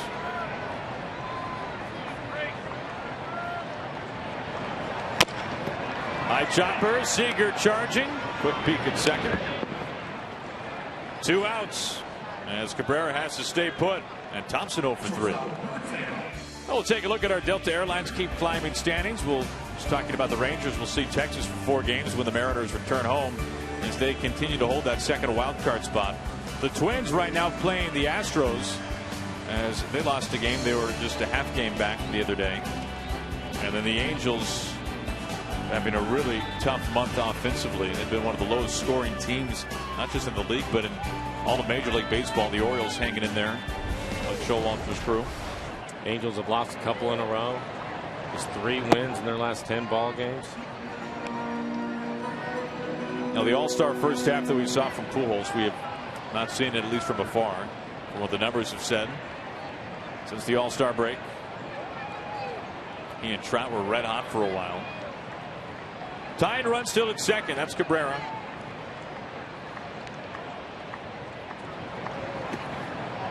Two 2-0 to Alexi Ramirez. And almost has fallen behind ball 1 to each. Pardon me, 3 of the first 4 men here in the 5th. That has been a trend today. Not many first pitch strikes. We saw Quintana 4 1/3, 104 pitches. This next pitch will be 87. As almost works here in the 5th. He has walked 4, now has a 3-0 count. Yeah, it looks like they're going to put him on. Soto on deck.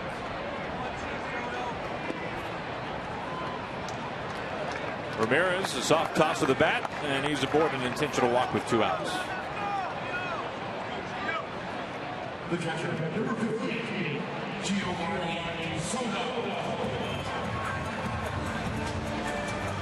Now that makes for 5 walks today for Olmos. Soto a strikeout and a fly ball out to center.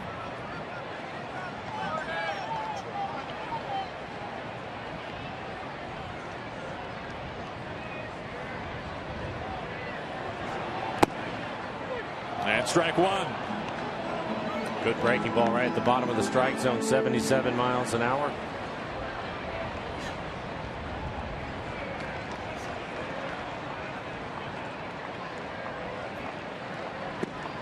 Strike 2.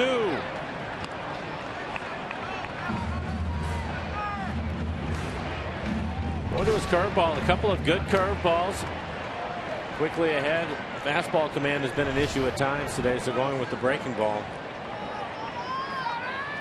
Cabrera at second, Ramirez at first. So the White Sox have the go-ahead run on base.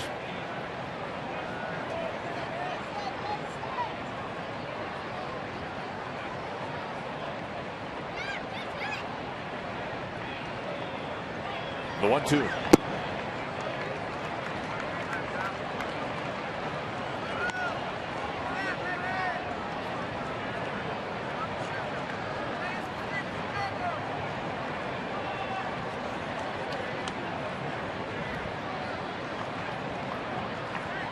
Almost trying to work out of things here in the 5th inning. And a full count.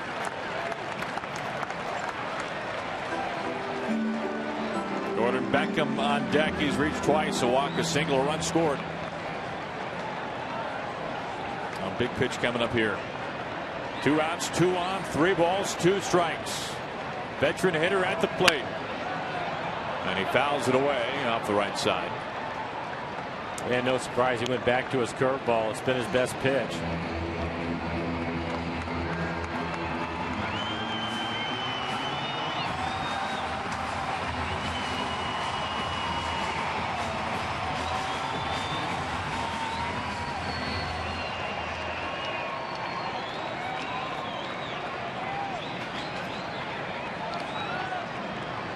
Almost ready to do it again.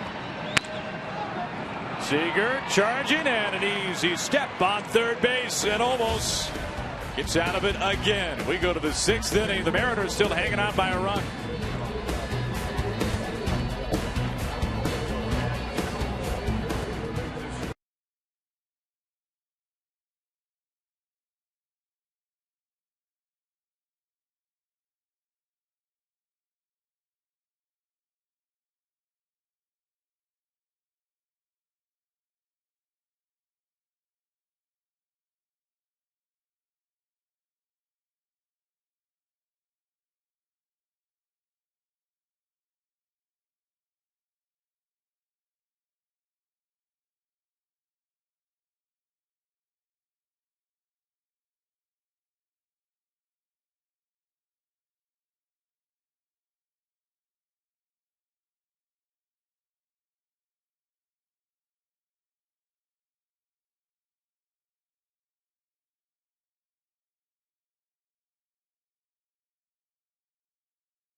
All right, Angie, thank you. As we start things off at the top of the 6th, Kyle Seager will lead things off. They put the shift on right away for Kyle.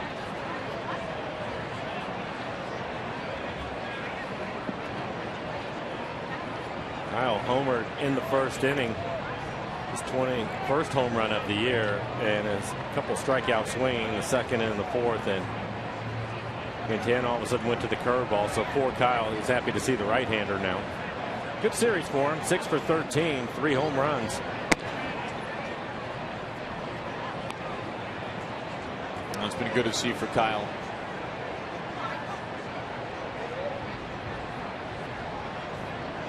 Some nice strides going into the final month of the season.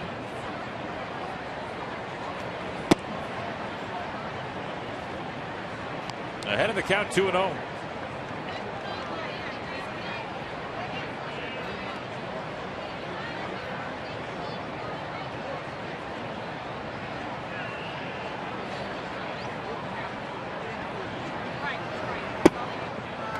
Making now 3-0.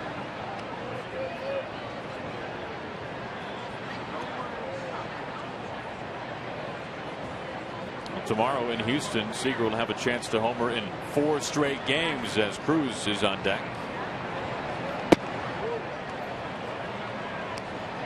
Pretty good ballparks to do that in, but some tough pitching that he'll be up against.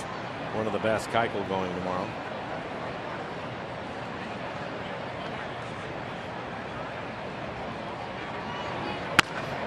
This is out to center. Eden having to pick up the speed, It's over his head, and it's over the wall. Seager, a ground rule double. And like you're talking about the pitching matchups coming up, we'll take a look at it. CenturyLink, what's next? Nuno, Elias, Walker going for the Mariners. Then you've got Keuchel, won the Gold Glove last year. Wouldn't surprise many people if he won the Cy Young this year. He and Sonny Gray have been phenomenal. Then Scott Kazmir in the finale. Feldman in game 2.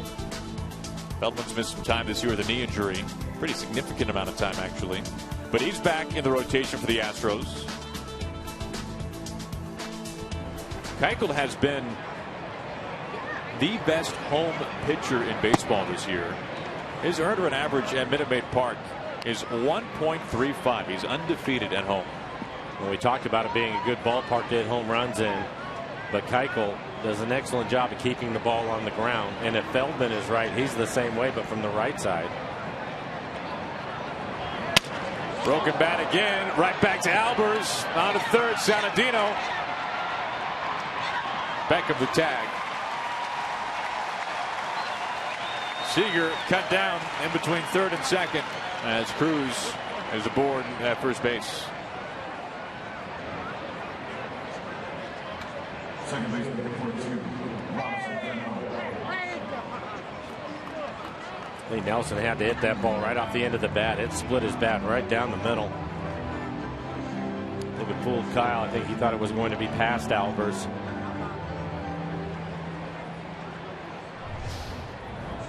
We'll take a look at the bat. Yep, right off the end of the bat.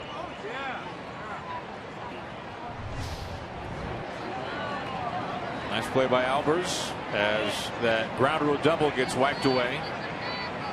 One out of man at first for Cano. Cano 2 for 2. He's been on base all 3 times. Base hit in the first, a walk in the third, and then another base hit in the fourth. He's trying to get on base for the 9th straight plate appearance.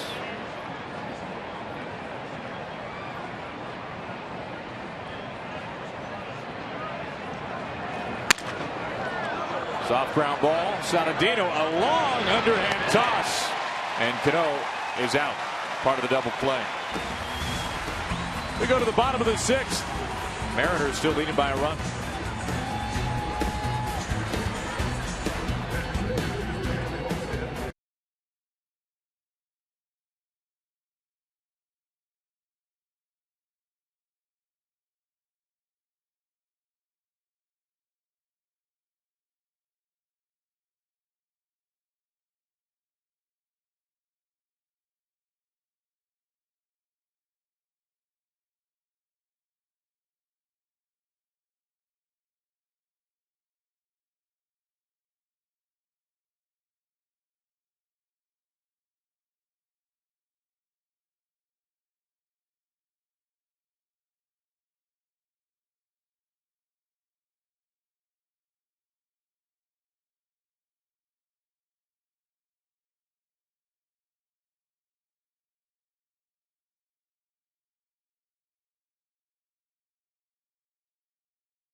Today, USAA honors all of our service members at home and abroad. Big thanks to all that you have done and are doing. All of us here at Root Sports.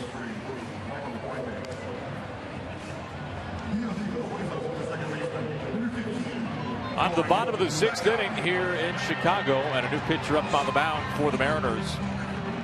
That is Michael Guaipe, just recently recalled from Tacoma, who takes over for Edgar Olmos. Mike, not great command at times for Olmos, but to his credit, he worked out of a couple of jams and was able to give Lloyd 5 innings. He held the White Sox 1 for 10 runners in scoring position. Lloyd wanted 5 innings. He had to throw a lot of pitches to get there, but he was able to do it. So we'll turn the ball over to Guaipe now.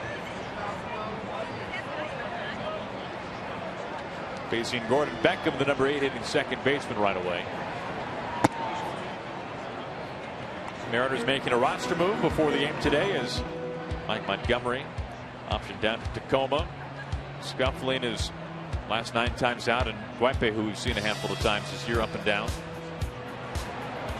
They wanted to make the move because they wanted to stay away from Kensing and Wilhelmsen, two of the right-handers out in the bullpen. So that just left him Carson Smith, and he's going to stay away from Tom. Then Carson probably going to get the call to close this one out today, hopefully. And so they need another right-hander, and that's the reason why they called up Guaipe.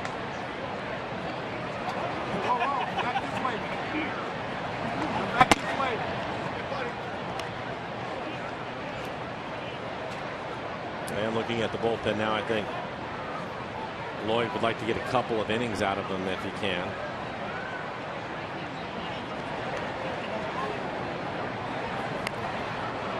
Well, we mentioned the lack of command at times from Olmos. 48 strikes, 47 balls. He walked back-to-back hitters on 8 pitches at one point. Yeah, that's not the ratio that you want. But again, when he needed to make some pitches, he was able to do that, and he left the ball game with the lead and was able to get through the 5 innings that Lloyd wanted. Down on strikes. Some lively heat at 96.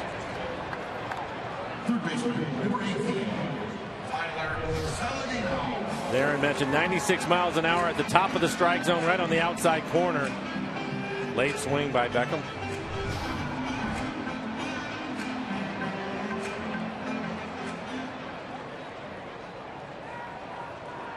One out for Saladino, who's reached base twice, a walk and an RBI double.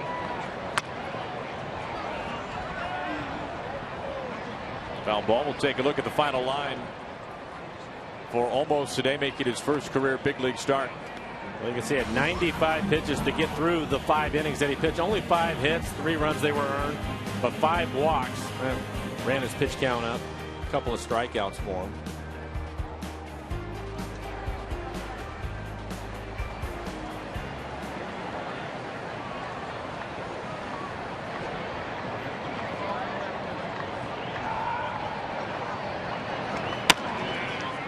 Oh, 2.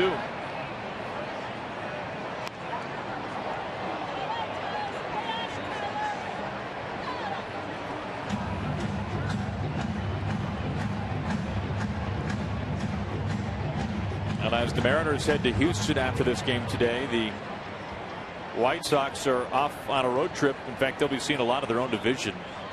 They've got 3 games at Target Field in Minneapolis. And then it's on to Kansas City, so not an easy road ahead for the White Sox, who entered today almost 20 games outside of first place for the Royals call home, and have for, well, essentially all year. We saw the wild card standings earlier. The Twins just barely on the outside looking in. Guaipe, another hot fastball there, and his back-to-back punch-outs. Center fielder, number 1. I'll bring the family out to the ballpark and save. Score 4 tickets, hot dogs, and Pepsis for one low price. As Safeco Insurance invites you to do more with the Grand Slam Family Package. The next event is Wednesday, September 9th against the Rangers. You can pick up tickets at mariners.com.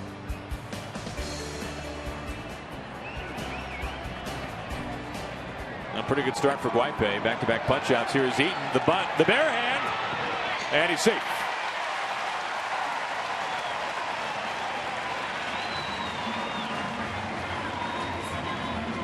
This is a perfect bunt. It's down the line. He kills it.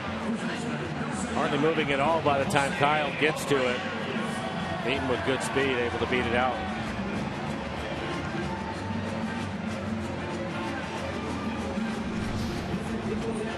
That'll bring up Abreu. Reached on an error. A couple of pop outs for him.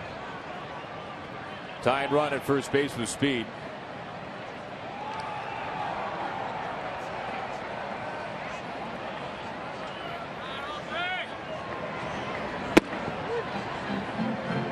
Now both sides have had base runners all over the place in this game. Every half inning has had at least one base runner. Pitchers have really been taxed in this one today. Probably even more so than what the score would indicate. To Seager, and over to first. Nice work there. Abreu can't move Eaton, and he ends the 6th inning. We're up to the 7th. Mariners still holding on for a 1-run lead.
Take a look at our Columbia Bank difference of the game, and it came early tonight.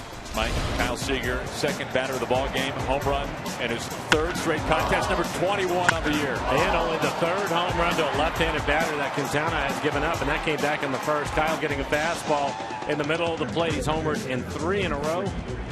Also has a double in this one this afternoon.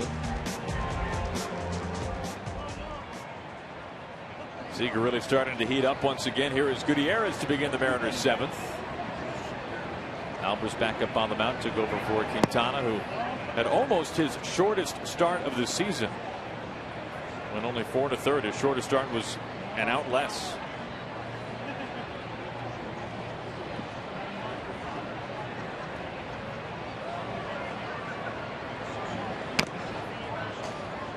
One ball to 1 strike to Goody. He's homered in 3 straight. Trying to extend a 5-game hitting streak, 9 for his last 17 entering today.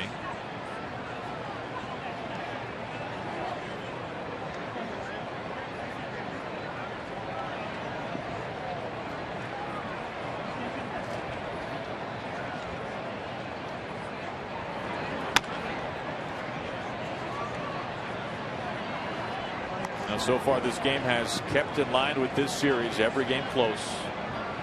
Every game decided by 2 runs or fewer. Last night a 1-run game. 7-6 Mariners winners. They combined 24 hits in that game last night. White Sox made it close. Goody takes a healthy hack and strikes out to begin the top of the 7th. And Robin Ventura out of the dugout. He's going to make a pitching change. Left-hander Zach Duke has been getting loose in the pen for the White Sox. So that'll be it for Albers. Here comes Duke. Will step aside. Mariners by a run. 1 out, nobody on.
Sports is brought to you by Geico. 15 minutes could save you 15% or more on car insurance.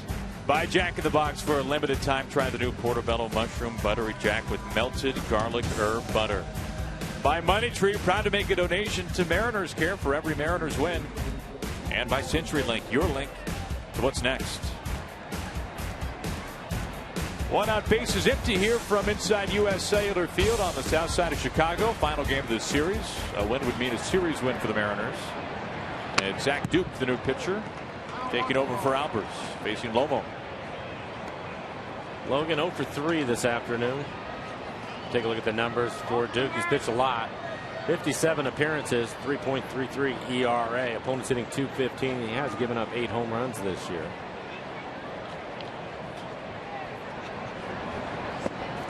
0-2.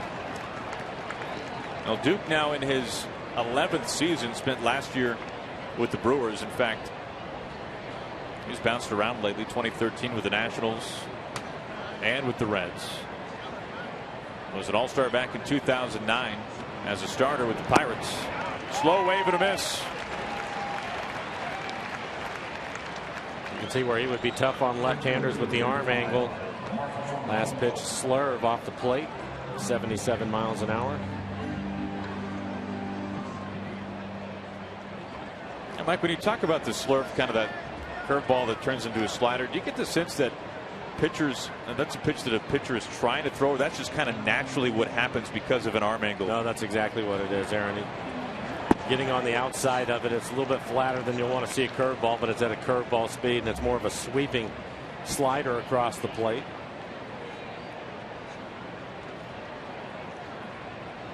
Also help him get some pretty good sink to his fastball. 1-1 to Trumbo.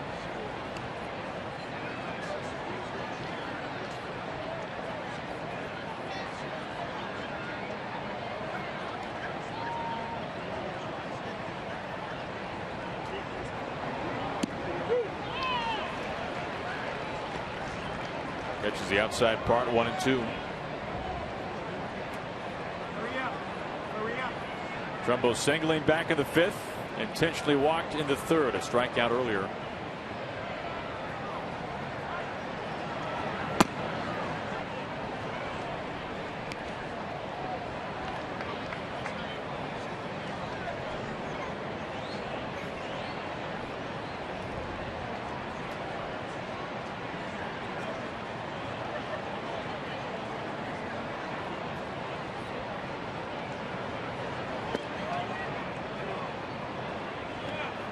Duke knows Lloyd pretty well. He played for Lloyd McClendon with the Pirates. He broke in as a rookie back in 2005. Miller would be next, 2 outs. Full count to Trumbo. And he's down swinging. A 1-2-3 inning as Albers and Duke combine to strike out the side in order.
How about stretching your mind as you consider how Washington's lottery win would change your bucket list? Play today.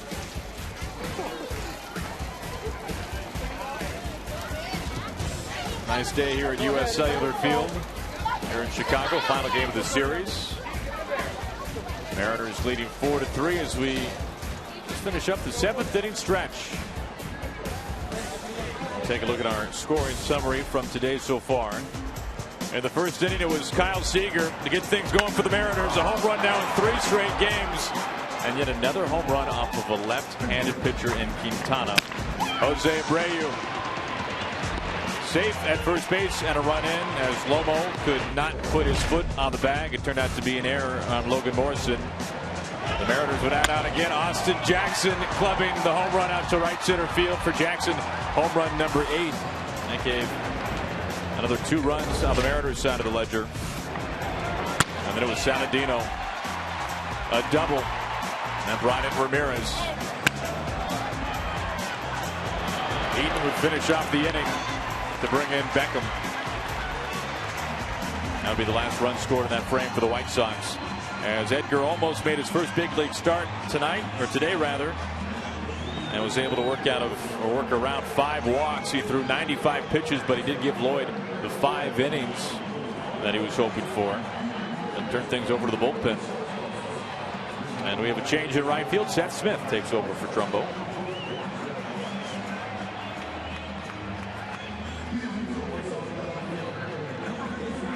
Guipe back up on the mound to face Melky Cabrera.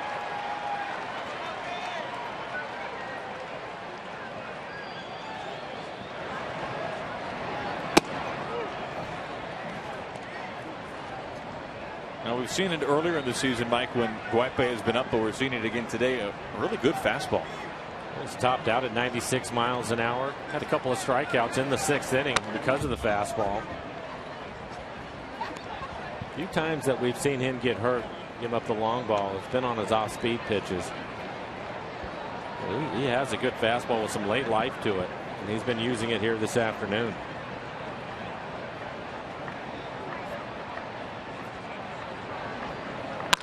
This is crushed, and we are tied.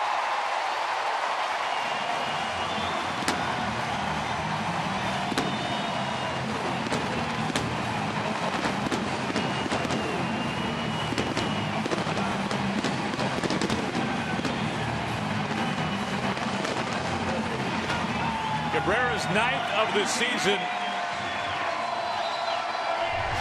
Well, we talked about him throwing 95, 96. This fastball is 93. You can see Hicks set up on the outside corner. Guipe misses his spot, ends up on the inside corner, and Cabrera makes him pay for it. So not his best fastball. He clearly missed his location. Ties up Garcia. Well, that came in. I think it may have hit him. He clearly was swinging at the pitch, missed it, and looked as if it hit him. Or if it ended up getting on his hands. So call out the trainer for the White Sox.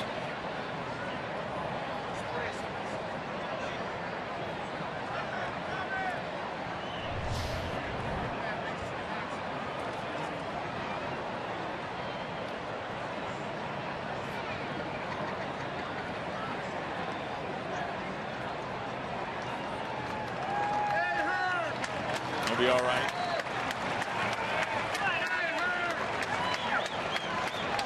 Cabrera tying this one up at 4-piece.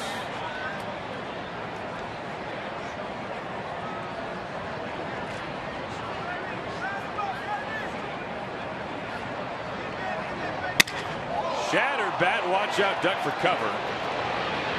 Seager avoids a splinter, and out at first base. Garcia is calling for a challenge right away. Tough play for Kyle Seager. He can see the barrel of the bat coming at him, and you can see by the way he went after the ground ball, ducking at the same time he was fielding it.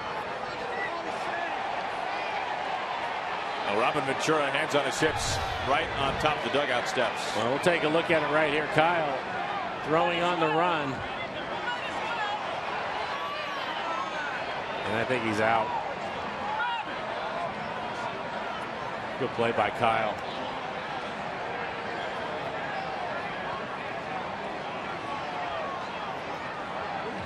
And a couple of good looks at it.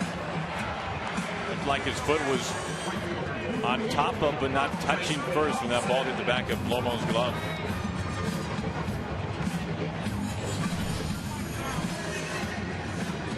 Talk about some dual focus from Seager. That bat, the barrel ended up in shallow left field. It's difficult because all you can see is you're watching the ball, obviously, because you have to catch it, but you know that the bat is in the area. You're not sure how far over your head it is. It's a good concentration by Kyle on that.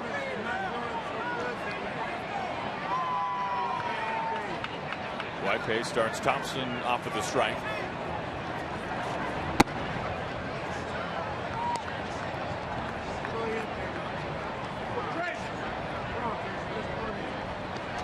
Brother of Klay Thompson, former Coug, a world champion with the Warriors.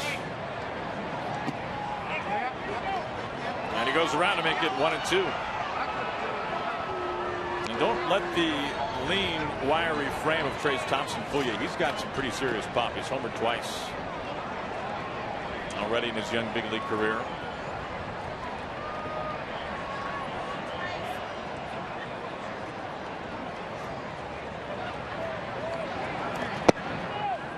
Another check down to first base, 2-2. He had to start in the first game of the series. Ended up with a couple of doubles in that game. Those doubles were loud. Both of them down the left field line.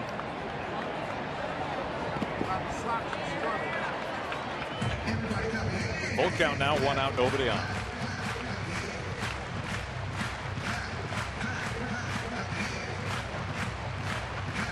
Alexi Ramirez, the shortstop, on deck.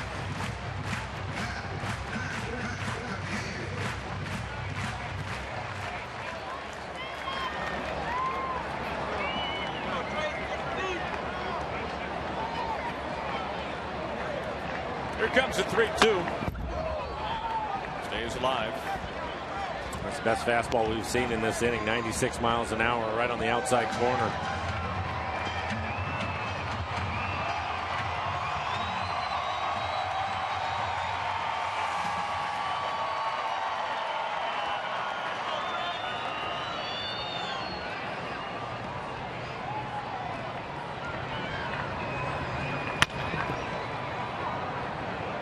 Still 3-2.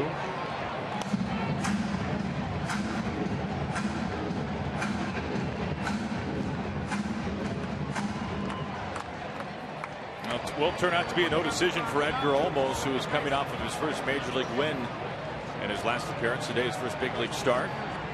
Left with the lead. White Sox have tied it up. One swing from Cabrera. And he lost him, a 1-out walk. Thompson reaching for the first time.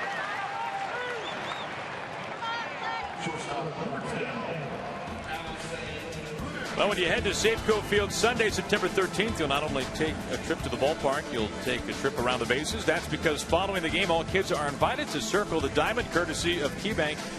Tickets at Mariners.com.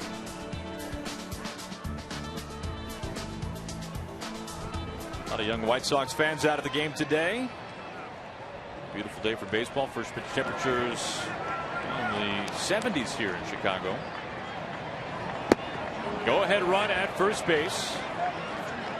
1 out, and the first pitch is strike to Ramirez.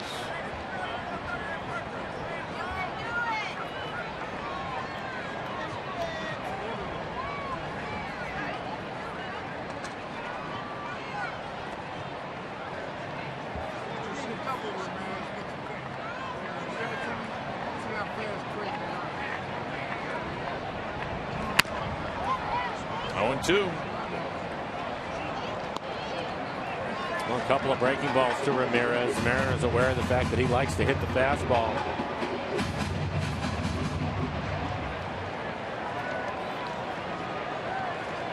Then you can still throw him a couple of breaking balls off the plate away, see if he'll chase it. Nate Jones getting loose in the pen for the White Sox.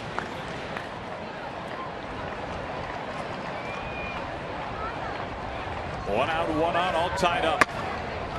Ground ball, and it splits Miller and Seager. Thompson is second. Ramirez his second base hit today, third time reaching.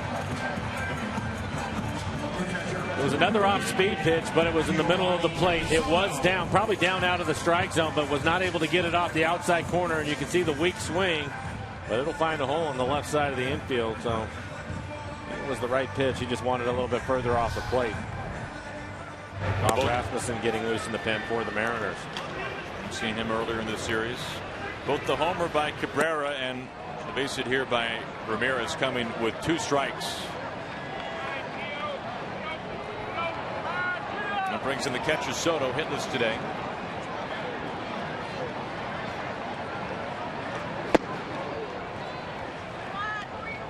And some really good speed on the base paths for the White Sox, with Thompson now at second and Ramirez at first. Well, the Mariners have had to pitch out of trouble a lot this afternoon. I have the White Sox 1 for 10 with runners in scoring position. Big swing and a miss. 0-2.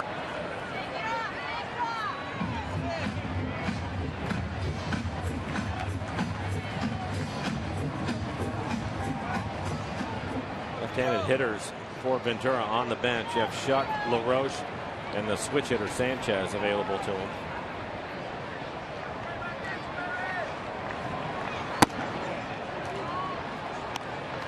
One for 10, Mike, you're right, for the White Sox. 1 for 9 for the Mariners. So neither side really been able to cash in.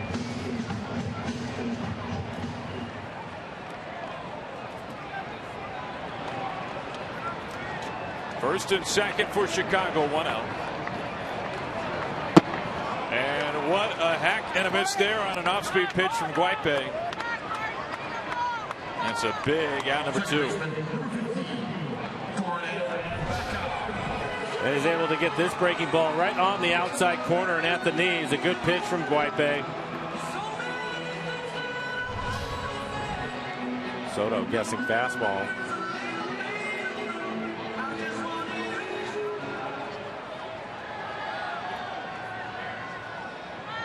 Two outs, 2 on. Brings in Beckham. Mike, we've reached that part of the day. You can see it even from this shot here. The mound in the sun, the plate in the shade. Tough on the hitters.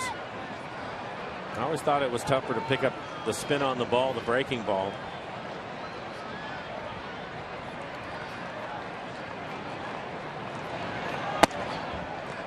Two and 0.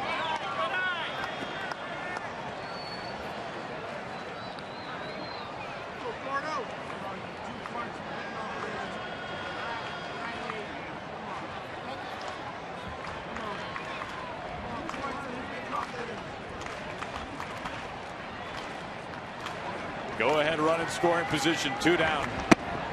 And there's a strike to make it 2-1.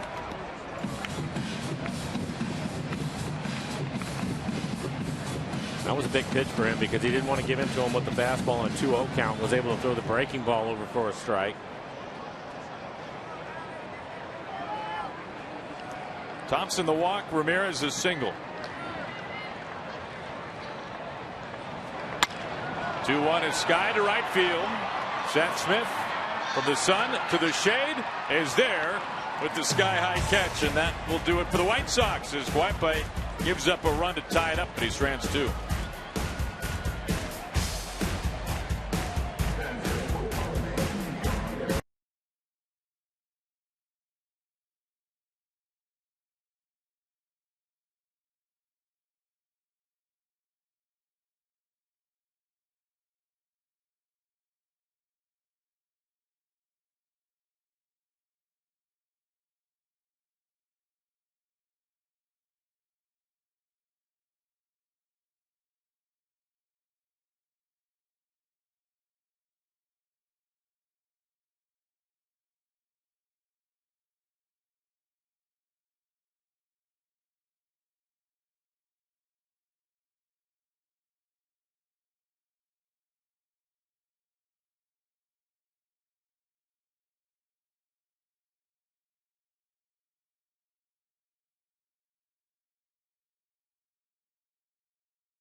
Chicago Mariners and White Sox all tied up through 7.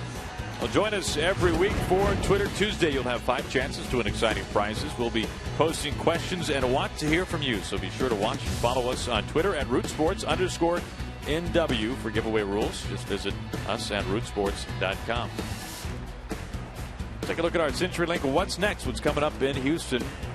Monday, Tuesday, Wednesday, 3-game set against the division-leading Houston Astros. Nuno will get the start tomorrow for Felix, then Elias and Taiwan. Brad Miller leads off the top of the 8th.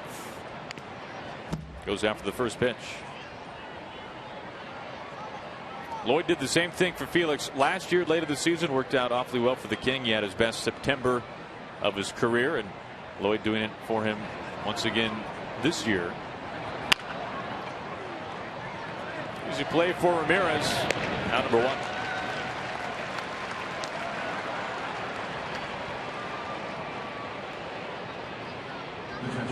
Nate Jones continues to throw in the bullpen for the White Sox. Ventura is going to stay with the left-hander. We saw Jones for an inning scoreless back in game 1. 1 out, nobody on. And the first pitch to Hicks.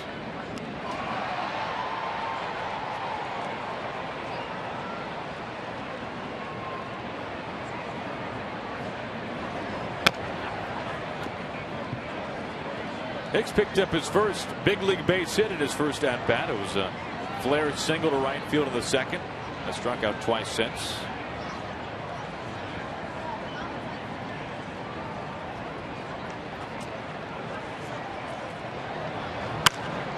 The opposite way, near the line, into the corner, but a foul ball.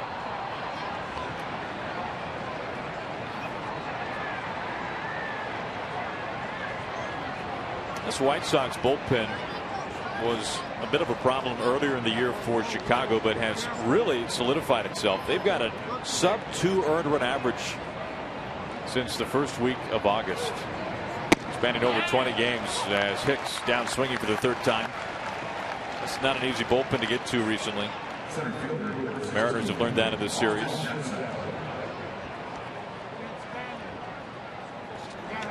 And Robin Ventura again staying with the left-hander. Austin Jackson with a home run earlier in the ball game. He's 2 for 4. Scored a couple of runs. His 8th home run on the year.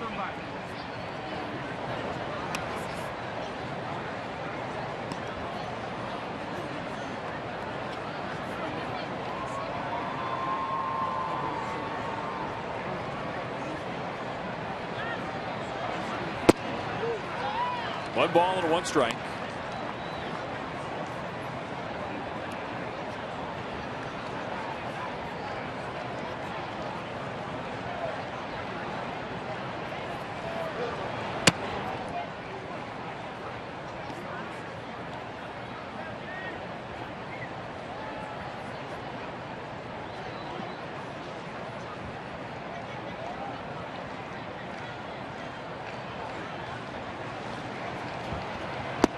Big swing and a miss to even up the count.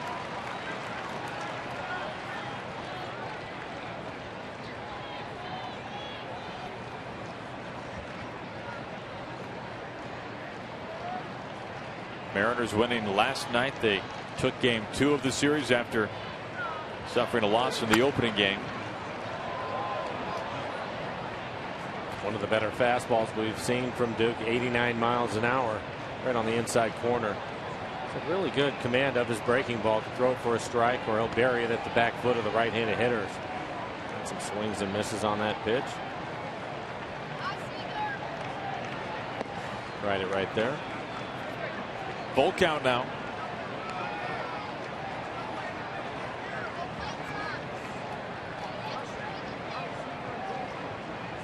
And if Jackson can reach, Seager's on deck. Home run and a ground rule double today for Kyle.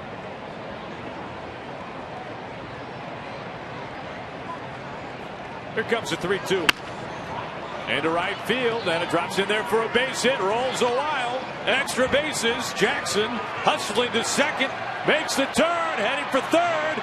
And Jackson is safe by plumbing. It's a 2-out triple for Austin Jackson, who is now a double away from the cycle. Third baseman, number 15, Kyle Seager. And it looks like it's the breaking ball. It is. Looping curveball. He stays on it in a 3-2 count. They were playing shallow in the outfield, and he's able to get it all the way out to the fence.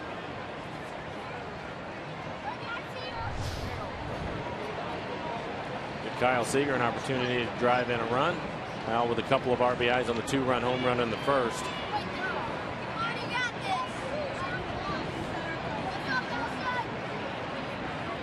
Good numbers this year against Chicago. They have the shift on with Kyle hitting. Ball one.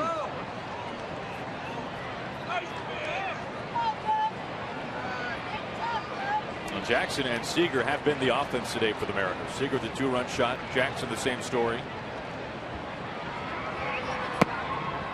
And Kyle ahead 2-0.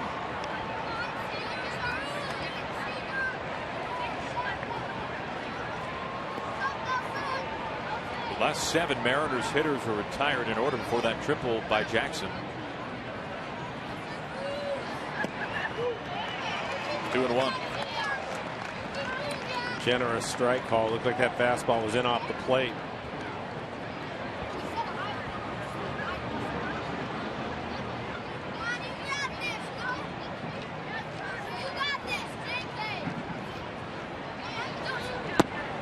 Three balls and a strike to Seager.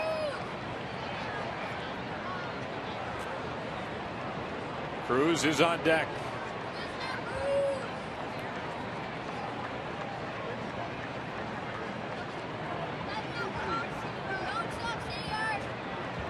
Jackson leading at third.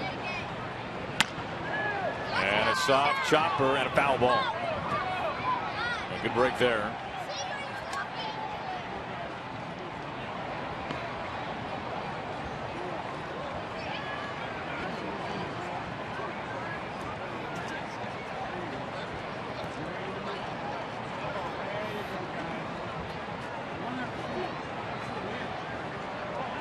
Robin Ventura having to go to his bullpen early today. The Mariners roughed up Quintana, who could not escape the 5th, went just 4 1/3.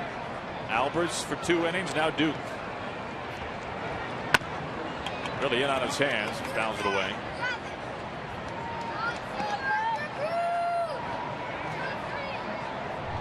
Well, we're used to seeing the big sweeping breaking ball, and that's when he gets the breaking ball, but it didn't break as much as Kyle was expecting.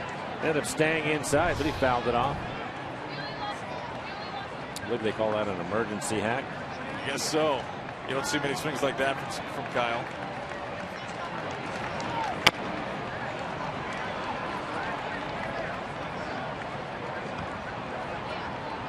Pitch number 8 coming up to Seager.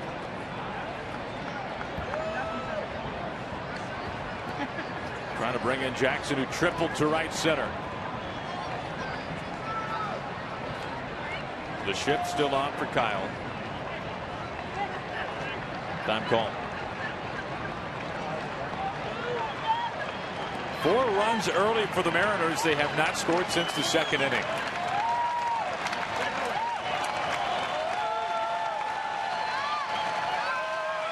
The 3-2.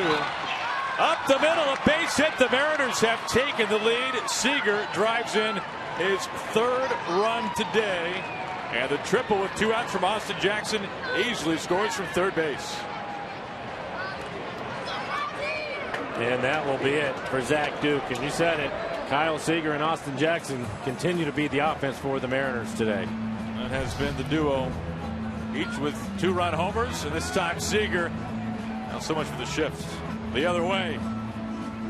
He knocks Duke out of the ball game, and the Mariners have taken the lead right back. We've got a pitching change here in the 8th.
And an RBI single to give the Mariners the lead. Stay tuned in after the game for a new episode of Mariners All Access as we go inside the game with Logan Morrison and Brad Miller, among others. For your local programming schedule, just visit rootsports.com. Brings in Nelson Cruz to face a new pitcher. Nate Jones, 8 appearances on the year, a 2.16 ERA, 12 strikeouts, and 8 1/3. Opponent's hitting 179. He has given up 1 home run, and he has a good fastball. Turn it up. It'll be mid-upper 90s with his fastball. Cruz has reached twice, a single and a walk.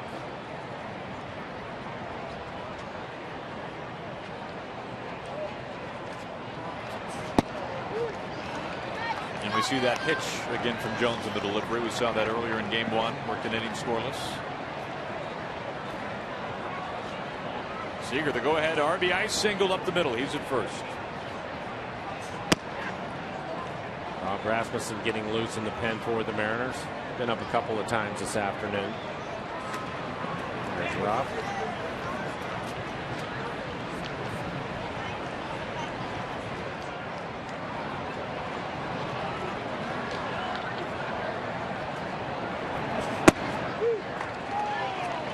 Good fastball, 97 miles an hour.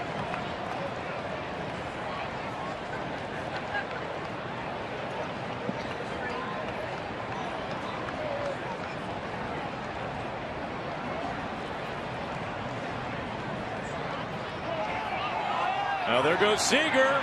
Throw to second. And he's out. Seager trying to take second base. That'll in the top of the 8th, but it's Kyle who brings in the go-ahead run. Mariners have the lead.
Kyle Seager's RBI base hit. Now time for our T-Mobile Data Strong fan photo of the game as we finish up the series. Now Courtney tuning in on what looks to be a pretty solid TV there. Appreciate you tuning our way here today. Final game of the series in Chicago. Then it's on to Houston. Then a day off. 3 games against the A's and then back home. Rob Rasmussen will take over for Michael Guipe here in the bottom of the 8th. This will be his 13th appearance on the year. High ERA for him. Just 9 1/3. He has 10 strikeouts, 6 walks. Has to stay away from the walks in this one. Opponent's hitting 378 against Rob. Good fastball. He'll be in the low to mid 90s with his fastball.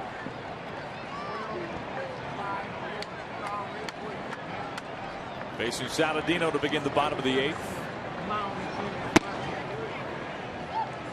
Carson Smith starting to get loose in the pen for the Mariners.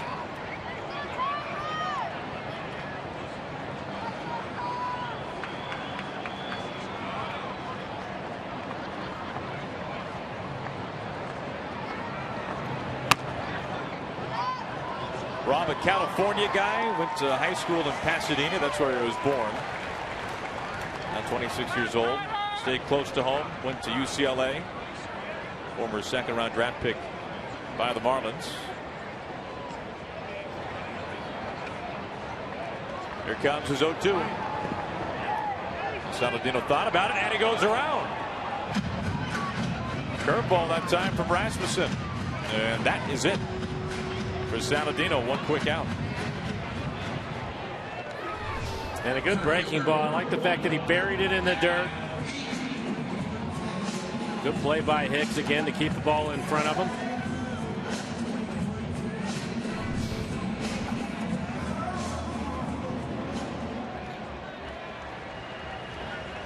Carson Smith in the bullpen. One out for Eaton.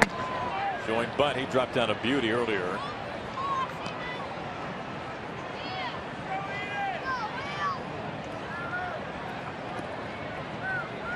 Rasmussen does not have much time in the big leagues in his young career. 10 appearances out of the Blue Jays bullpen for John Gibbons last season. And then this year, only 1 appearance out of the Blue Jays bullpen. Coming over the Mark Lowe deal.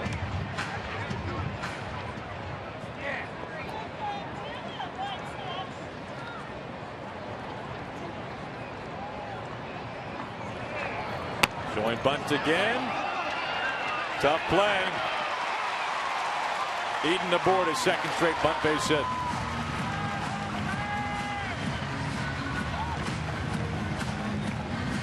And this is one of those bunt for a base hit plays that is kind of a lost art. You don't see many left-handed hitters try to take the bunt with him. He's trying to get this ball past the pitcher. Pops it up in the air. He doesn't want to do that, but he wants to bunt it firmly past the pitcher. Works out for him. Ends up with another base hit.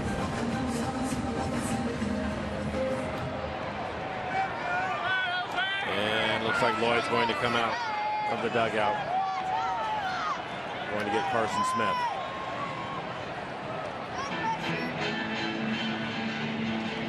This will not be the typical 1-2-3 ninth inning for Smith, as he's going to have to face a couple here in the 8th first. Rasmussen gives the ball up. We've got a pitching change. Carson coming on. Bottom of the 8th inning.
At this rate would be a 5-out save as he takes over for Rasmussen, facing Abreu with Eaton aboard at first base after the bunt base hit, which he dropped beyond Rasmussen in front of Cano.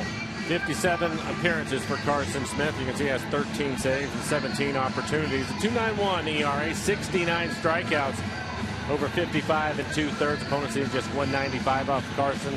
Lately, his fastball has been 94, 95. Of course, he has the great slider. He will use a changeup to a left-handed hitter. And he will have to face the best that the White Sox have in Abreu. Carson worked an inning and 2/3 scoreless in game 2 of the series. He had last night off. And as we talked about recently, Lloyd feeling like that sinker is back to where we saw it earlier this year, really exploding out of the hand. Well, you're right, and we've seen his velocity go up a couple of miles an hour too. So trying to give him some time off has helped.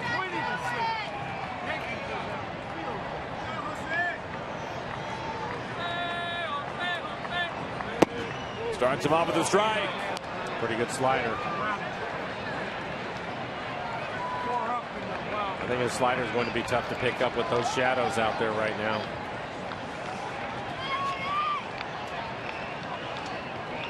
Tying run at first to go ahead at the plate. Strike 2.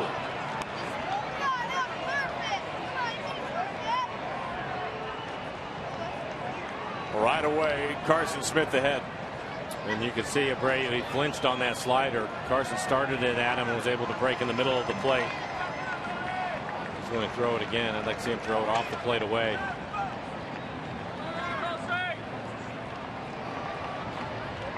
Here comes the 0-2. Just off the outside corner.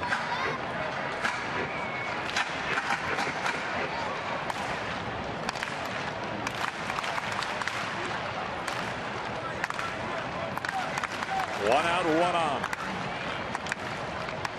They've all been close here in Chicago.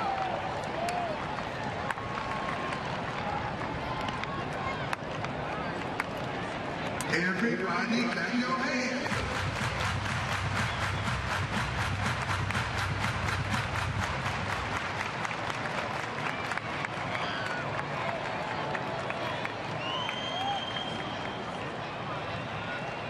And now the 1-2. Swinging and missing. Oh, a nasty slider there from Carson Smith. And he buries Abreu for a big out number 2. 4 sliders in a row. The first 2 throw for a strike, and now he has room to throw a couple of them off the plate, and he's able to get him to chase the last one. Really good pitching. Lloyd McClendon out of the dugout. He's going to make a trip out to the mound and have a conversation with Carson. He'll face Cabrera, switch hitter. Will hit lefty against him.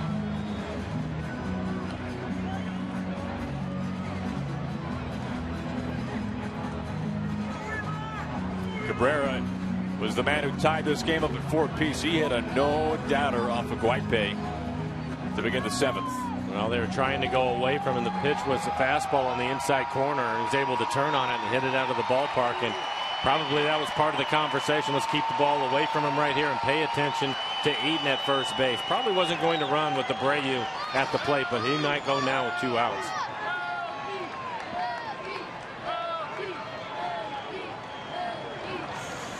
Tying run still at first.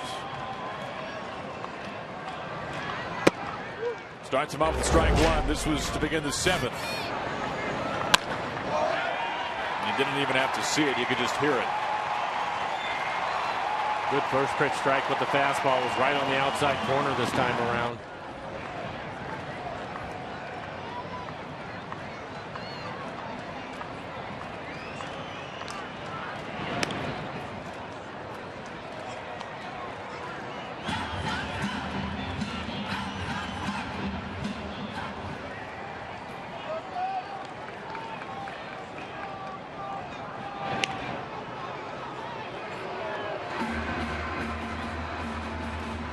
Keeping Eaton close.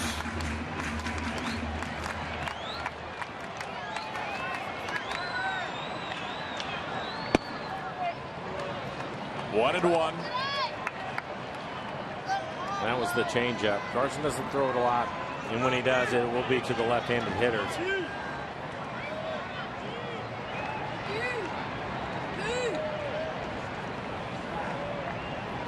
Go ahead run at the plate. And Smith falls behind.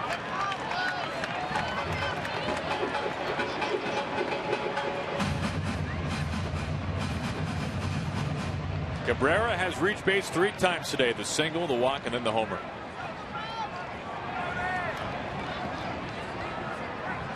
Eats in a bunt base hit.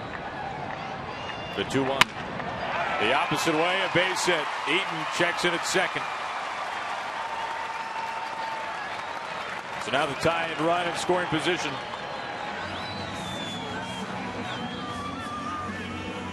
Three-hit day for Cabrera.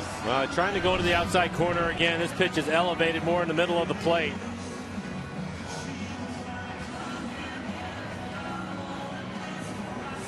And Adam LaRoche is going to step in. We've talked about it with Adam. He likes the ball down and in. So again, you have to keep the ball away from him.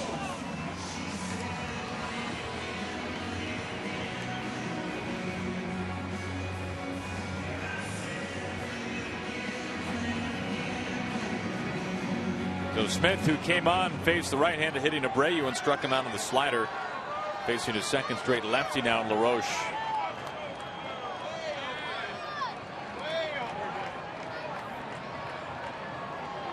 Cano very deep. First pitch missing.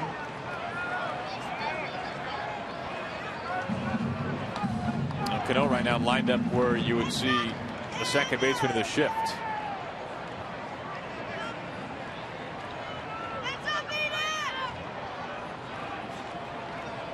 Lobo guards the line at first. 2-0. Some close pitches, especially the first one. Well, the first one was a strike. Didn't get the call.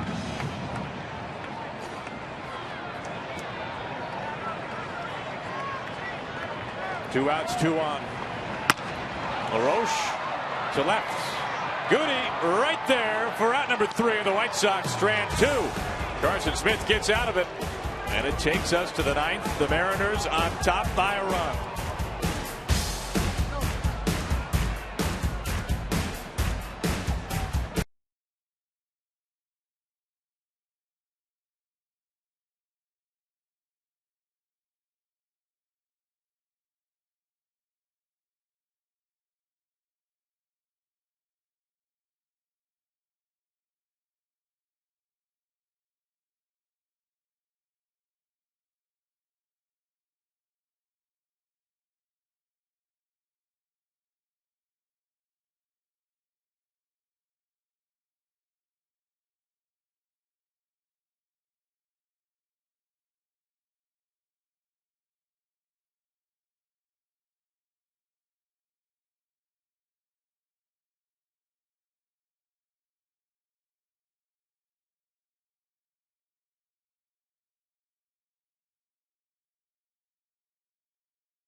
Of the 9th inning. He was left stranded at the plate when Seager was caught stealing to end the 8th inning. Nate Jones back up on the mound for the White Sox. Mariners winning by a run last night, leading by a run as we start the 9th here this afternoon.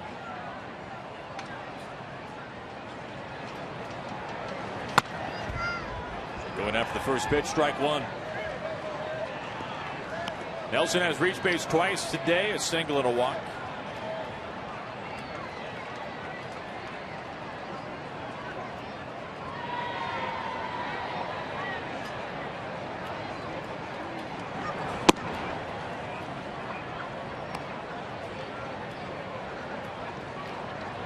We're talking about Nate Jones, and he has a good fastball. You saw the last one at 98 miles an hour, mixing a slider with it. Nelson was down in the count when Kyle was thrown out at second base.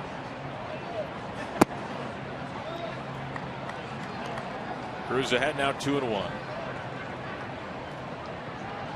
It was Kyle who ended up giving the Mariners a lead here in the 8th. 96.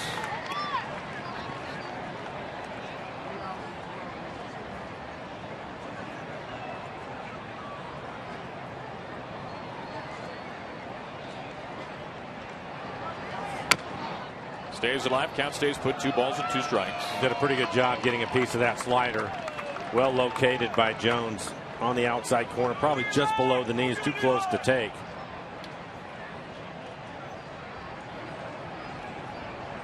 More home runs than anybody in baseball.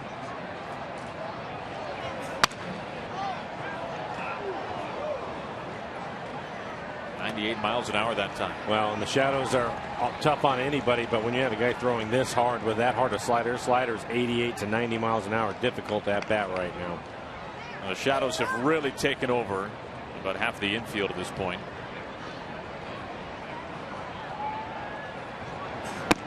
Down on strikes.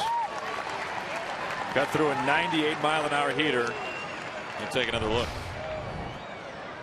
Second baseman, number 22, Robinson Cano. Pretty good run on that fastball too. Started in the middle of the plate, ended up close to the inside corner.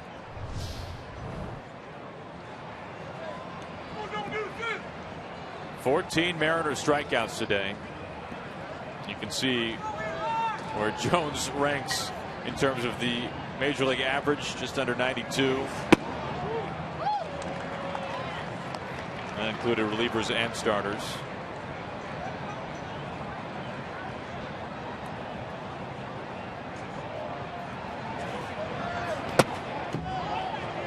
Look down to third base and he goes around.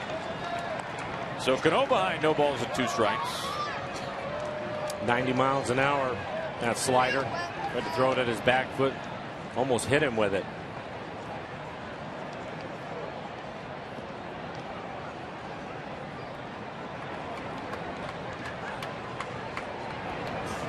And he's down on 3 pitches.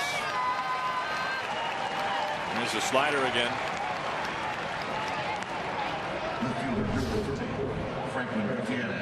End up inside off the plate as Robinson swings right over the top of it.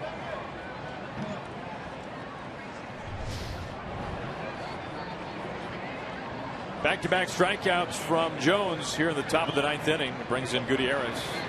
Franklin looking for his first hit in this game today. Same pitch, 0-1. When we go to the bottom of the 9th, we'll see batters 5, 6, and 7 due up for the White Sox.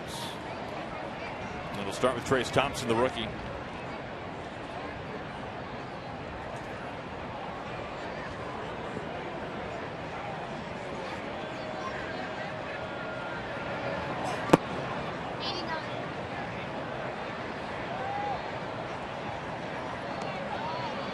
Carson Smith came out with 1 out in the 8th inning.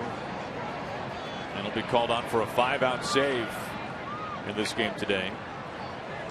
It's not the first time this year by any means that Lloyd has had to call on his closer early in the 8th inning. Wilhelmsen has a save of 4 outs on the year. Carson's done that twice.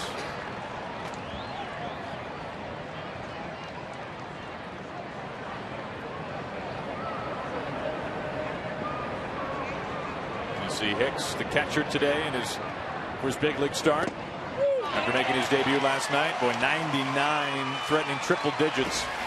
Jones strikes out the sign in order. It's hang on time to go to the bottom of the 9th inning. Mariners by a run.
All right, Angie, we appreciate it. We'll hopefully be talking to you shortly. A 1-run lead for the Mariners and Carson Smith. On a thin line as Trace Thompson will lead things off in the bottom of the 9th for the White Sox.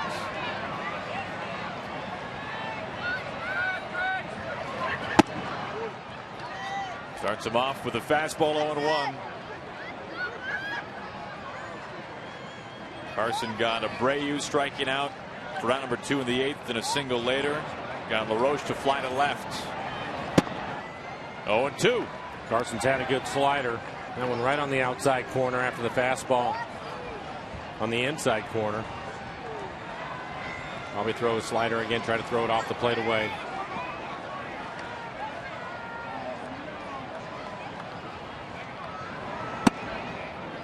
He does. It misses. 1-2.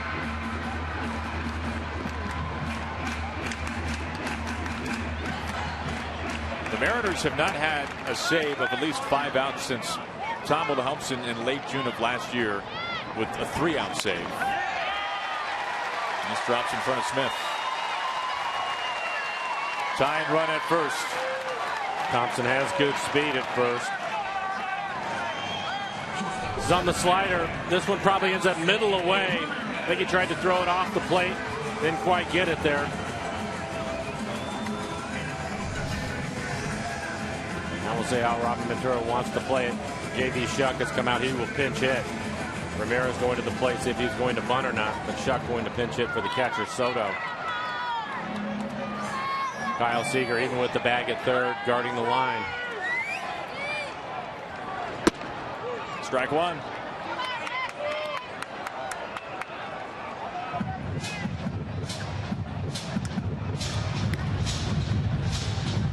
Robertson, the closer, starting to stir for the White Sox. Robin Ventura talking things over.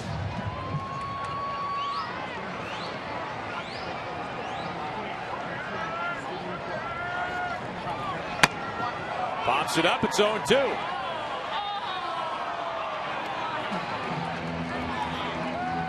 I like the last pitch, the fastball in and elevated. Ramirez did not look comfortable when he squared around the first time, and for a guy that isn't comfortable, throw that fastball in there. There's a good chance he'll do exactly what he did, because normally a guy that can bunt will take that pitch for a ball, but almost popped it up. Thompson, the tying run. Held at first by Logan Morrison.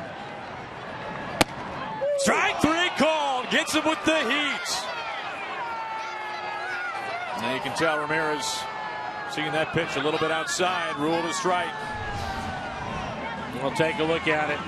Good run on the fastball again. Started it off the plate away. Good job by Hicks to hold it there for Tim Wilkie, the home plate umpire, and get the call. That brings in J.B. Shuck off the bench. We've seen this more than once this series.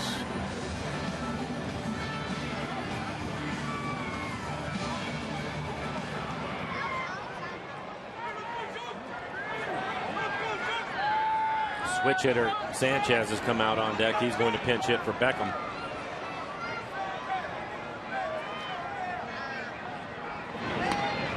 Keeping an eye on Thompson. Boy, it looked as if Logan had a tough time seeing that too. Pretty good fastball from Carson Smith over to first.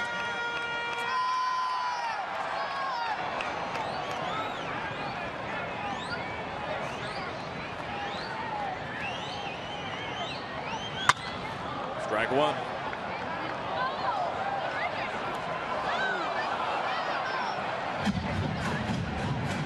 Now Carson has gotten ahead with a first pitch strike to almost every batter that he's faced today. All but one.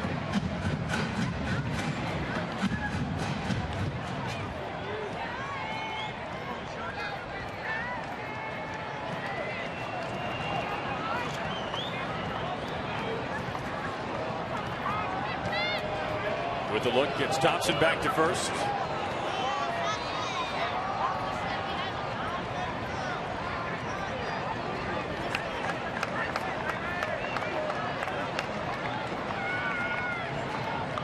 Tying run at first, winning run at the plate. Big swing and a miss. 0-2.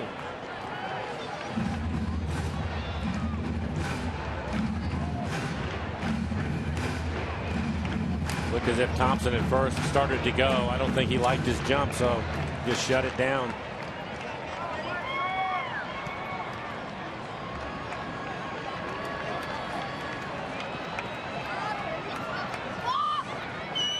Smith in the driver's seat here, the 0-2 pitch.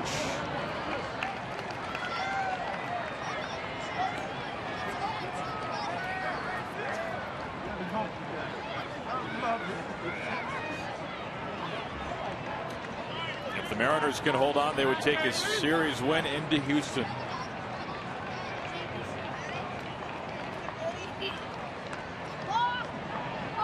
There goes Thompson, swing and a miss, throw down his second, and it's under the glove of Miller. He will get the strikeout, though. And they get out number 2.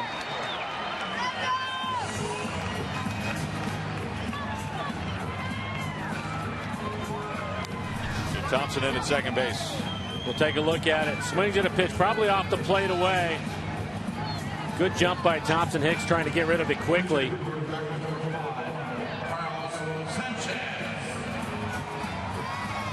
Miller looked like he was a little shaken up at the end. You can see why right there. Yeah, turns his ankle a little bit. Mariners certainly don't need that. Marte again dealing with a hamstring problem. That ball hit right on the lip of the grass.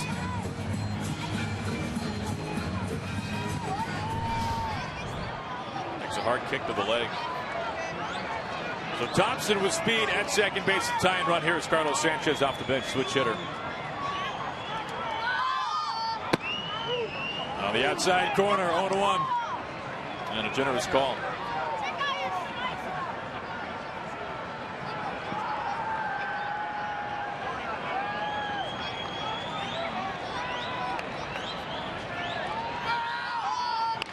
In play, up the middle. Miller for a wide throw. And this game is tied. And when the camera well against the Sanchez will also go to second base, get himself into scoring position.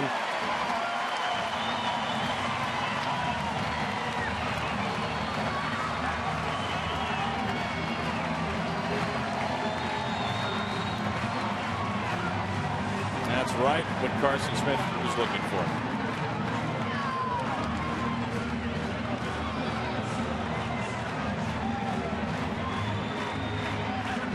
Third error today by the Mariners. We'll take a look at it. Looks like Brad gets in pretty good shape. And this is wide. You can see how low he was with this throw. Logan doing everything he can just to try to keep it on the infield.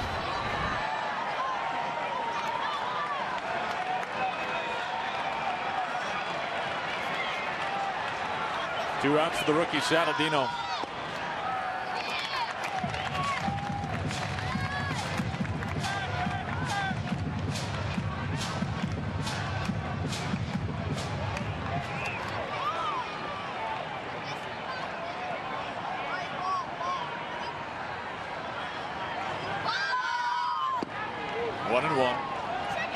And so far in this one, the Mariners pitching held the White Sox 1 for 14 with runners in scoring position, but 3 errors in the ball game, giving them a couple of runs.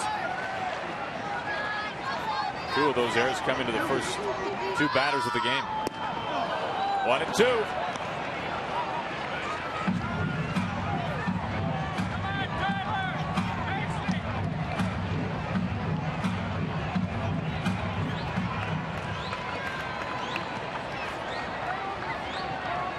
Carson trying to send this one to the 10th. Winning run at second. Back to Miller. On target this time. Well, an error by Miller will send this to extra innings. We're all even at 5.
guys. The Mariners, they got what they were hoping for. They had 2 outs in the bottom of the 9th inning, a ground ball, but an error. And that sends us to the 10th, all tied at 5. And David Robertson, the closer, the former Yankee, is up on the mound now to work the 10th inning for the White Sox.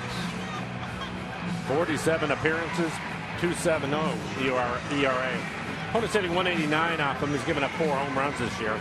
Cut fastball, be in the low 90s with it. Also mix in a slider and a curveball. Now Robin Ventura pinch hit for his catcher Giovanni Soto. Tyler Flowers, the normal catcher, is off the bench and will work behind the plate here in the 10th inning. And Carlos Sanchez, who also came off the bench, he pinch hit for Gordon Beckham. Sanchez is now at second base. So some new faces defensively for the White Sox: Robertson, Flowers, Sanchez. And it's the closer to face Logan Morrison.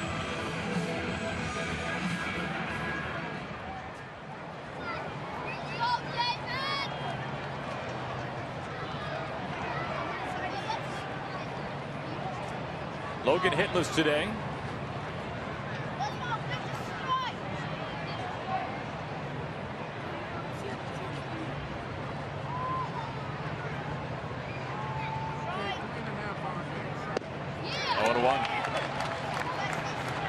Been talking about the shadows the last few innings. That's no longer a problem.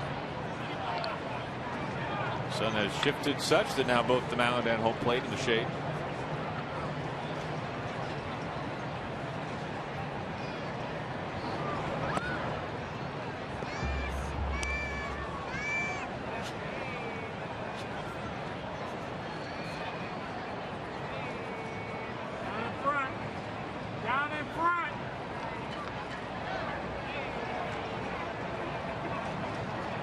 The 1-1. Little number. Flowers, the bare hand. Out number 1.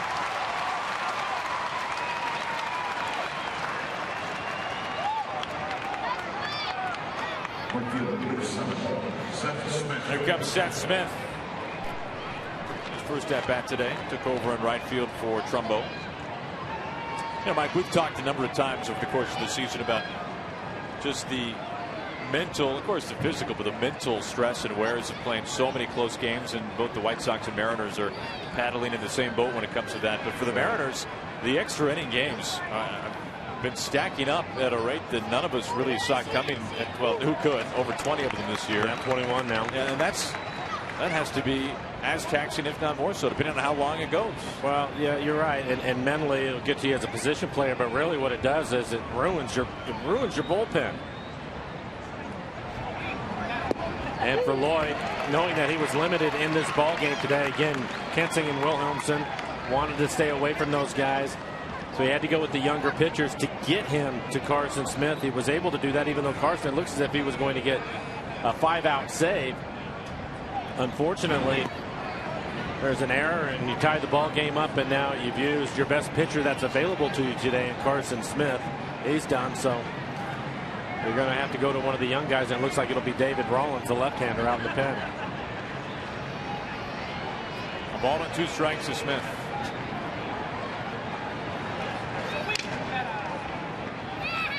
Sounds like he broke his bat there. Now, there's no surprise that there's probably, as you were referencing, a correlation with all the extra inning games, especially in the second half of the season for the Mariners, and the fact that it seems like it's almost a weekly conversation with Lloyd at some point, the status of his bullpen, because it just gets absolutely drained, and then he tries to recharge it as best as he can, and you'll get a deep start by Felix or by Kuma that will help things out. But he came into this game today, and he talked about it. Almost wants 5 innings from Almost, and he was hoping to have the lead at the end of those 5 innings. That's what happened. Then he knew he was going to have to piece it together to get it to Carson and hopefully put it away, but now that doesn't happen, and Smith goes down looking on that last fastball, and you're going to have to rely on one of the younger pitchers again. It's tough. 95-mile-an-hour fastball. I mean, right at the bottom of the strike zone on the outside corner. You can see a little cut to it right at the end.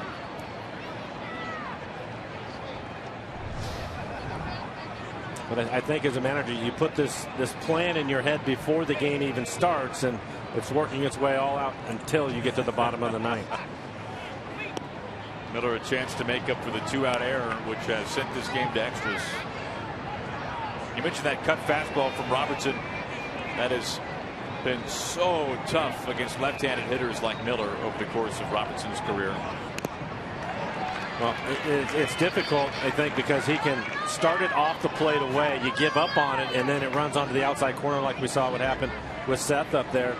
And at any time, he can run that thing in on your hands, and it's hard to lay off of it. Really becomes more than one pitch in some ways.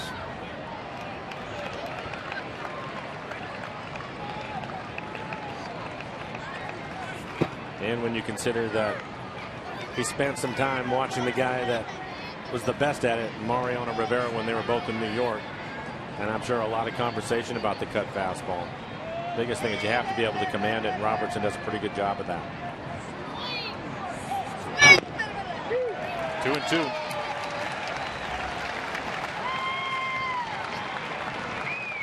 A little low outside.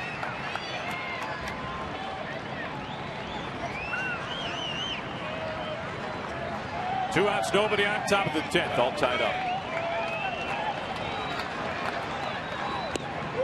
Miller caught looking, and the side retired in order. Back-to-back strikeouts, both of the bats on the shoulders. Smith, now Miller. We go to the bottom of the 10th, all tied up.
Downtown Chicago as the Mariners finish up the series here today on the south side. All tied up. We go to the bottom of the 10th inning.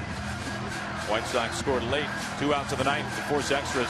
And what seems like maybe a while ago at this point, Mike, you're almost making his first major league start. Not great command, but was able to get 5 innings. Again, that's what Lloyd wanted out of him, and he left the ball game with the lead. 4-3 lead for him, but 5 hits over the 5 innings.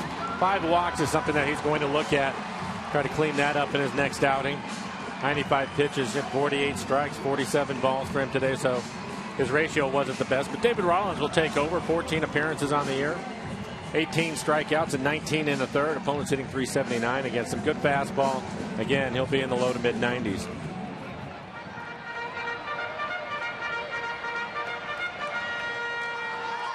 Tough part of the order for him too.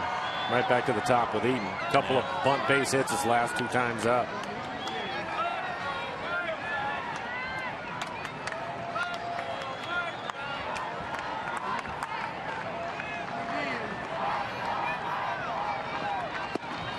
After the 2 bunts, Kyle playing in on the grass, which he rarely does. He's so good at making the barehanded play. Even Cano is shortened up out at second in case he tries to take it with him again. The opposite way. Goody back towards the track. Out number 1.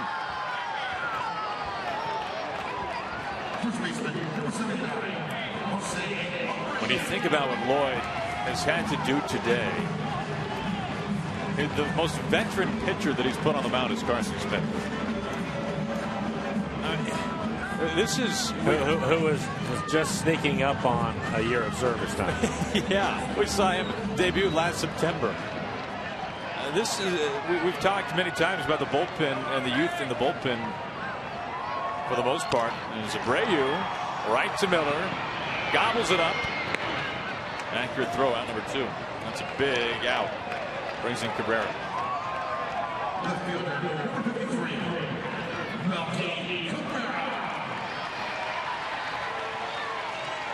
But when you think about it, almost his first major league start, Guaipe, Rasmussen, and now Rollins. Smith too. They've all been put in high leverage situations out of the bullpen.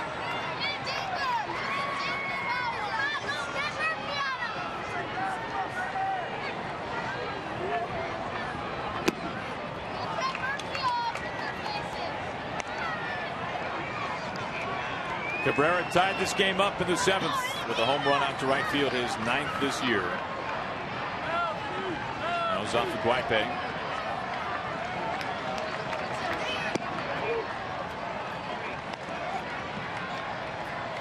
And again, only 2 relievers left out in the bullpen, Kensing and Wilhelmsen, and Lloyd doesn't want to use either one of them because they've been overworked.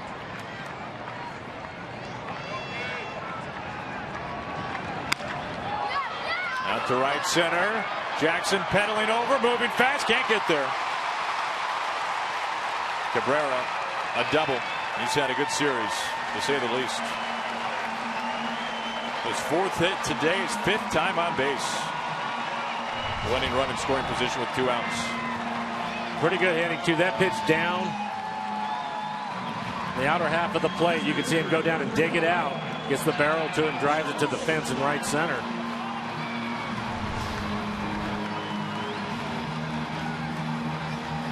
Left on left now. Rollins versus LaRoche. LaRoche pinch hit in the 8th. Blew out to left field.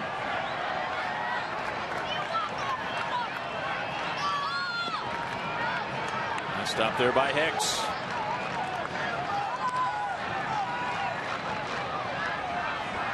That's the other thing to think about too. You have a young man with his first major league start behind the plate, having to keep the ball in front of him in extra innings. Done a pretty good job of it today. Only 1 ball has been able to get past him.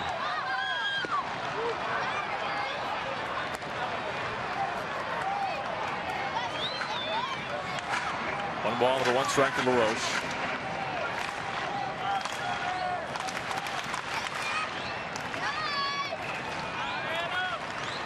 Cano very deep at second. Strike 2.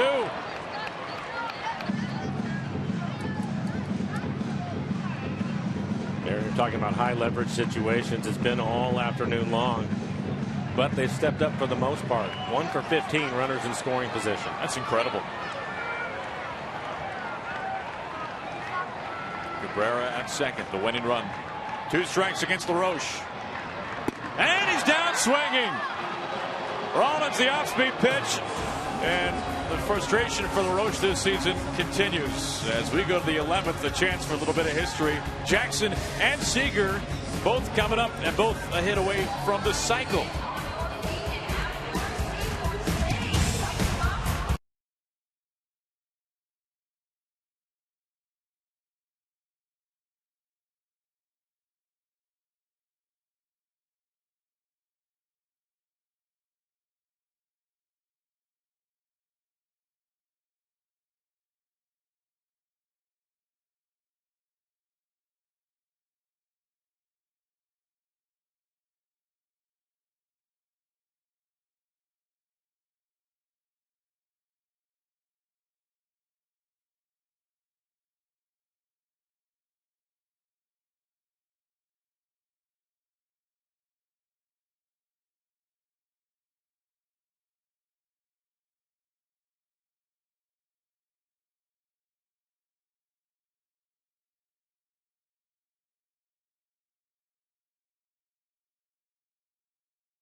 Games, as always, are presented by Jack Link's Beef Jerky all season long. Jack Link's Beef Jerky, feed your wild side. On to the 11th here at U.S. Cellular Field. Aaron Goldsmith, Mike Flowers, our entire Root Sports crew. White Sox tied it up in the bottom of the 9th inning with 2 outs. It'll be 9-1 and 2 due up for the Mariners. Robertson back up to work things in the 10th. He faced the minimum. Pardon me, to work things in the 11th. Faced the minimum in the 10th. He struck out Smith and Miller, looking to end the inning. Aaron, I'm ready for some history. Make that happen. Let's watch Austin Jackson and Kyle Seager both hit for the cycle in this inning. Hicks first. He fouls off the first pitch. Jackson has singled. He has hit a 2-run homer. He has tripled. Seager, the home run, the ground rule double, and a single.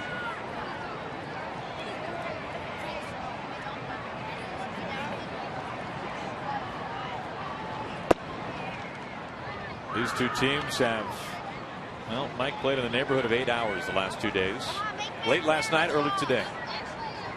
Aaron, when I saw this on the schedule, I figured that's what it was going to be. Seemed like it's been that way for the last 10 years. Line drive, smoke to left field, but got by Cabrera.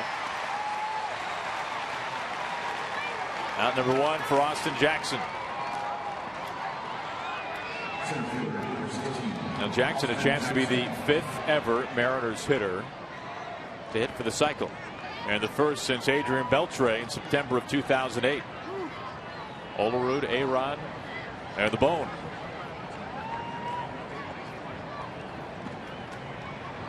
Needs the double.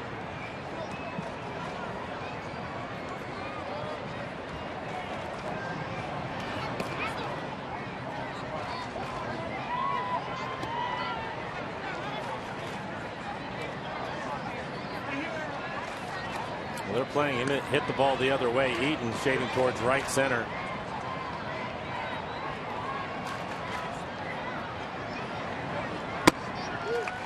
Strike that time, 1-1.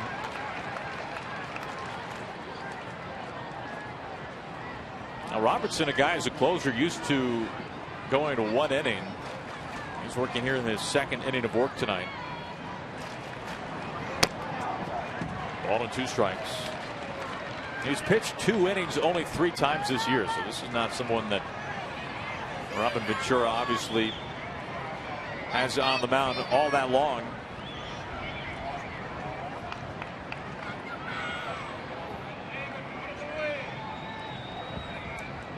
A double for the cycle for Jackson.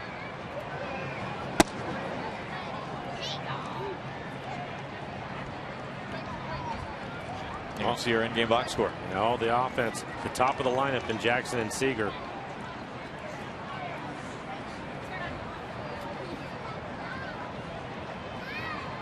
The 2-2. Full count. 1 out, nobody on top of the 11th. All tied at 5. Seager a hit away from the cycle as well. He needs the triple.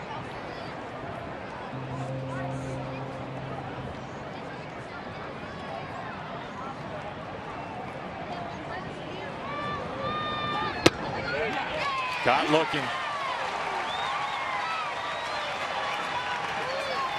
2 up, 2 down. I'm sure looking for the cutter on the outside corner. Crossed him up a little bit. That on the inside corner.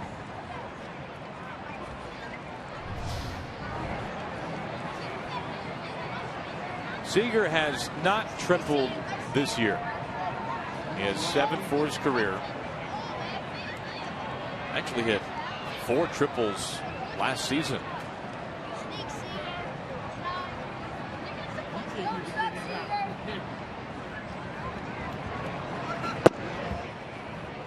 And the White Sox have the shift on. They've done that throughout this series.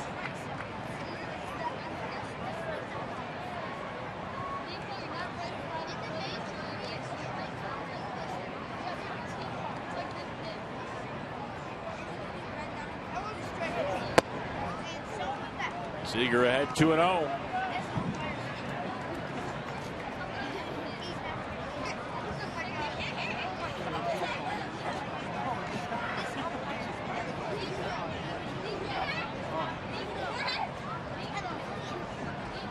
The 2-0 toss.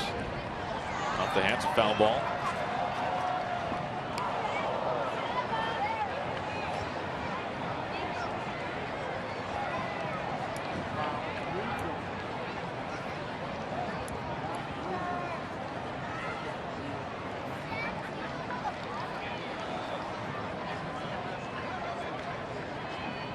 Seager has driven in 3 runs. He homered back in the first.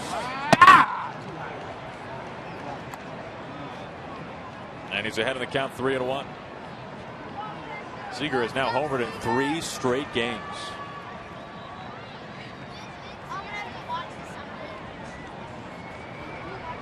A deep shift for Kyle.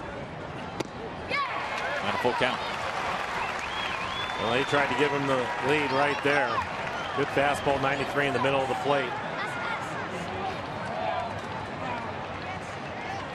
Aggressive swing by Kyle, trying to hit it out of the ballpark.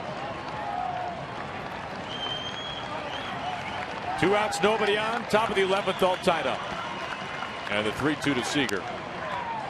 Another foul ball.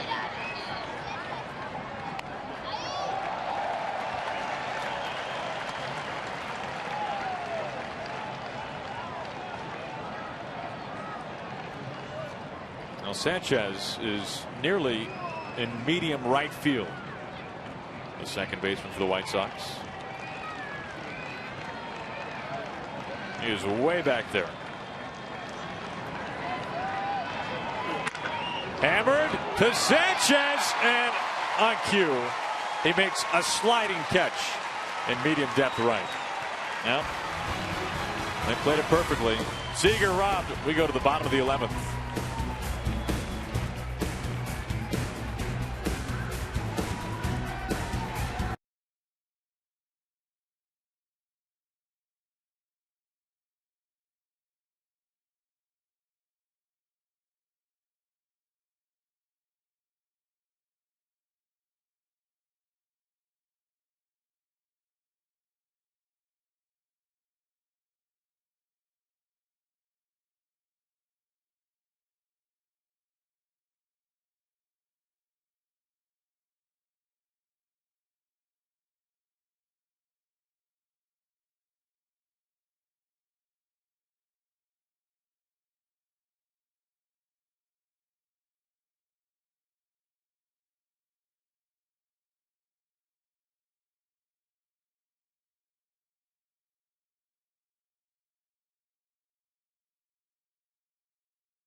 The beach, right on the shores of the lake. Beautiful day here in Chicago, Illinois. Mariners finishing up the series. And once this one's over with, it's onto the plane and off to Texas, off to Houston. 3 games against the first place Astros. We'll spend the off day on Thursday in San Francisco. We'll get in there very early in the morning after a night game Wednesday on a getaway day from Houston. And then the Rangers come to town in interleague play at Safeco Field against the Rockies. Rollins back on to work the bottom of the 11th. Facing Trace Thompson.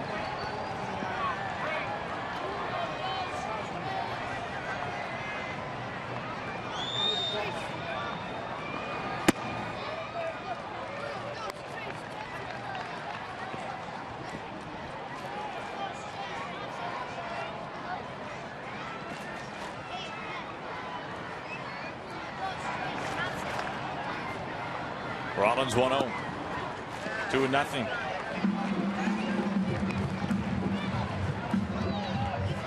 Something about this ballpark, Mike. Something about being here. Oh, for years, Aaron. It seems that there's always something that happens in these games that you don't expect. I mean, think about the game last night. Mariners have control of it 7-2, and the next thing you know, the White Sox right back in it. Here's Cano for out number 1.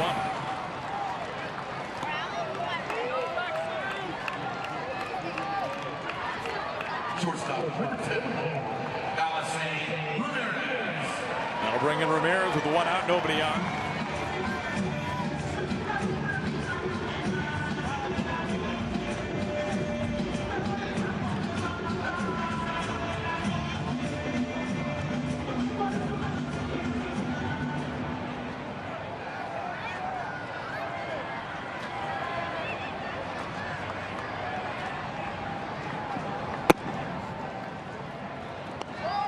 Almost to get the start, 5 innings. Then it was Guipe, Rasmussen, Carson Smith was on for what was scheduled to be a 5-out save. That did not work out because of a 2-out error in the 9th by Miller. And now Rollins working his 2nd inning.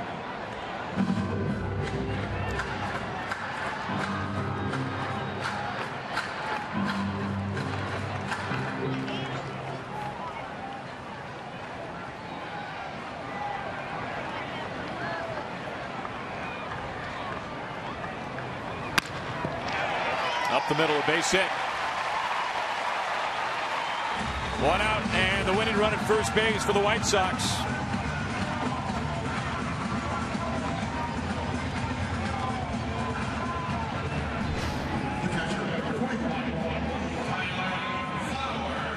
Fastball hits it right back up the middle.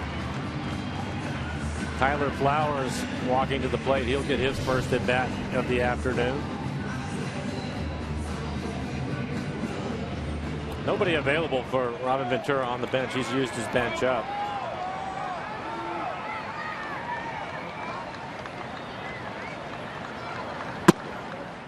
First pitch missing. White Sox have left 14 base runners today.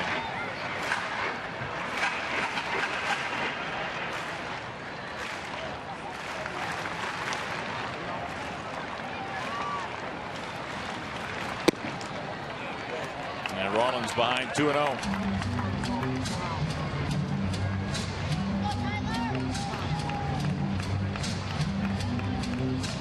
Jake Petrichka, we've seen him a number of times in this series warming up.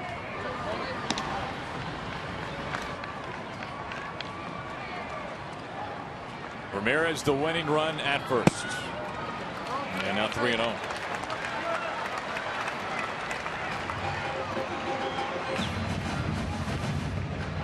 Carlos Sanchez, the switch hitter.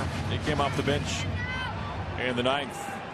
It was the ball that he put in play to Miller, which ended up bringing in a run and forcing extras.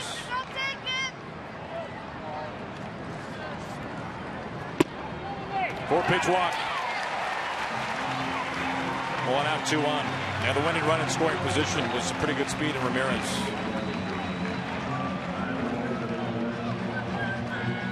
Second baseman, number 5.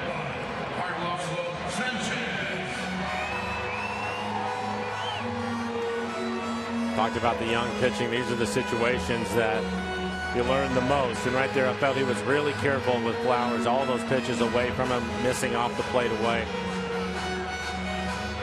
I think with Sanchez, obviously he's not worried about the power, but he has to be concerned about a base hit. I think you're better off just being aggressive and get right after him with a good fastball.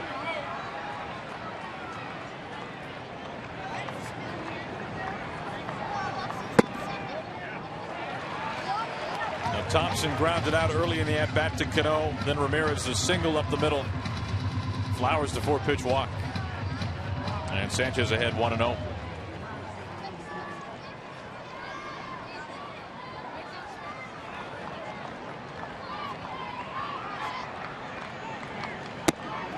Two and 0.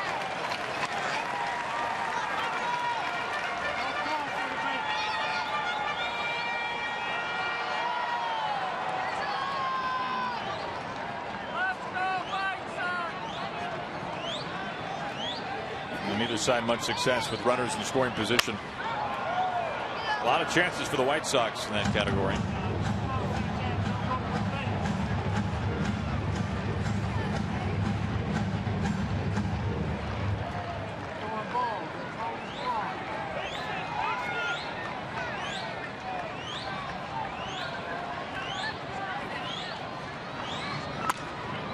2-2.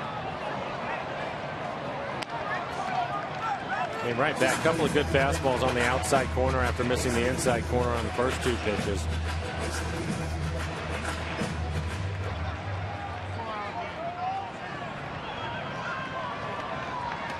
Two balls, 2 strikes, 2 on, 1 out. Winning run at second. That's Ramirez. And tight to the knuckles, a full count. The Mariners really looking for some momentum to take to Houston against the first place team. And winning a 4-game series on the road would certainly do that, but that is in jeopardy here in the bottom of the 11th. That is Ramirez. He is the winning run.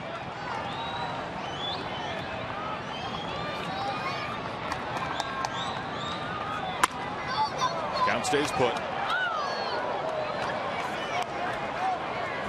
Another good fastball on the outside corner.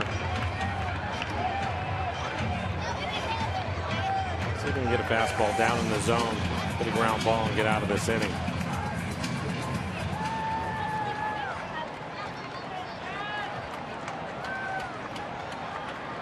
Double play sends us to the 12th.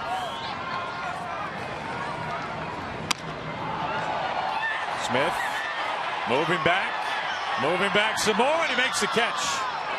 Ramirez will make his way easily into third base. 2 outs. Well, Smith was in shallow, really had to get back towards the track. They had the outfielders playing shallow in case there was a base hit, give him a chance to throw the runner out.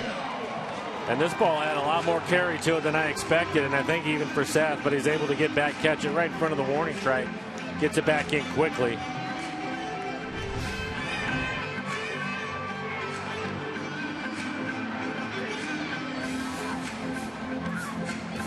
Two outs, the winning run at third. And it brings in Saladino, an RBI double back in the 4th.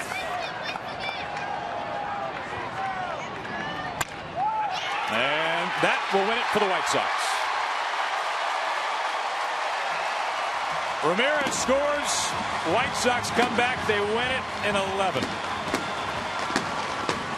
Mariner pitching up to that point. It held them to a 1 for 17 and a 2 for 18 on the afternoon and lose the ball game.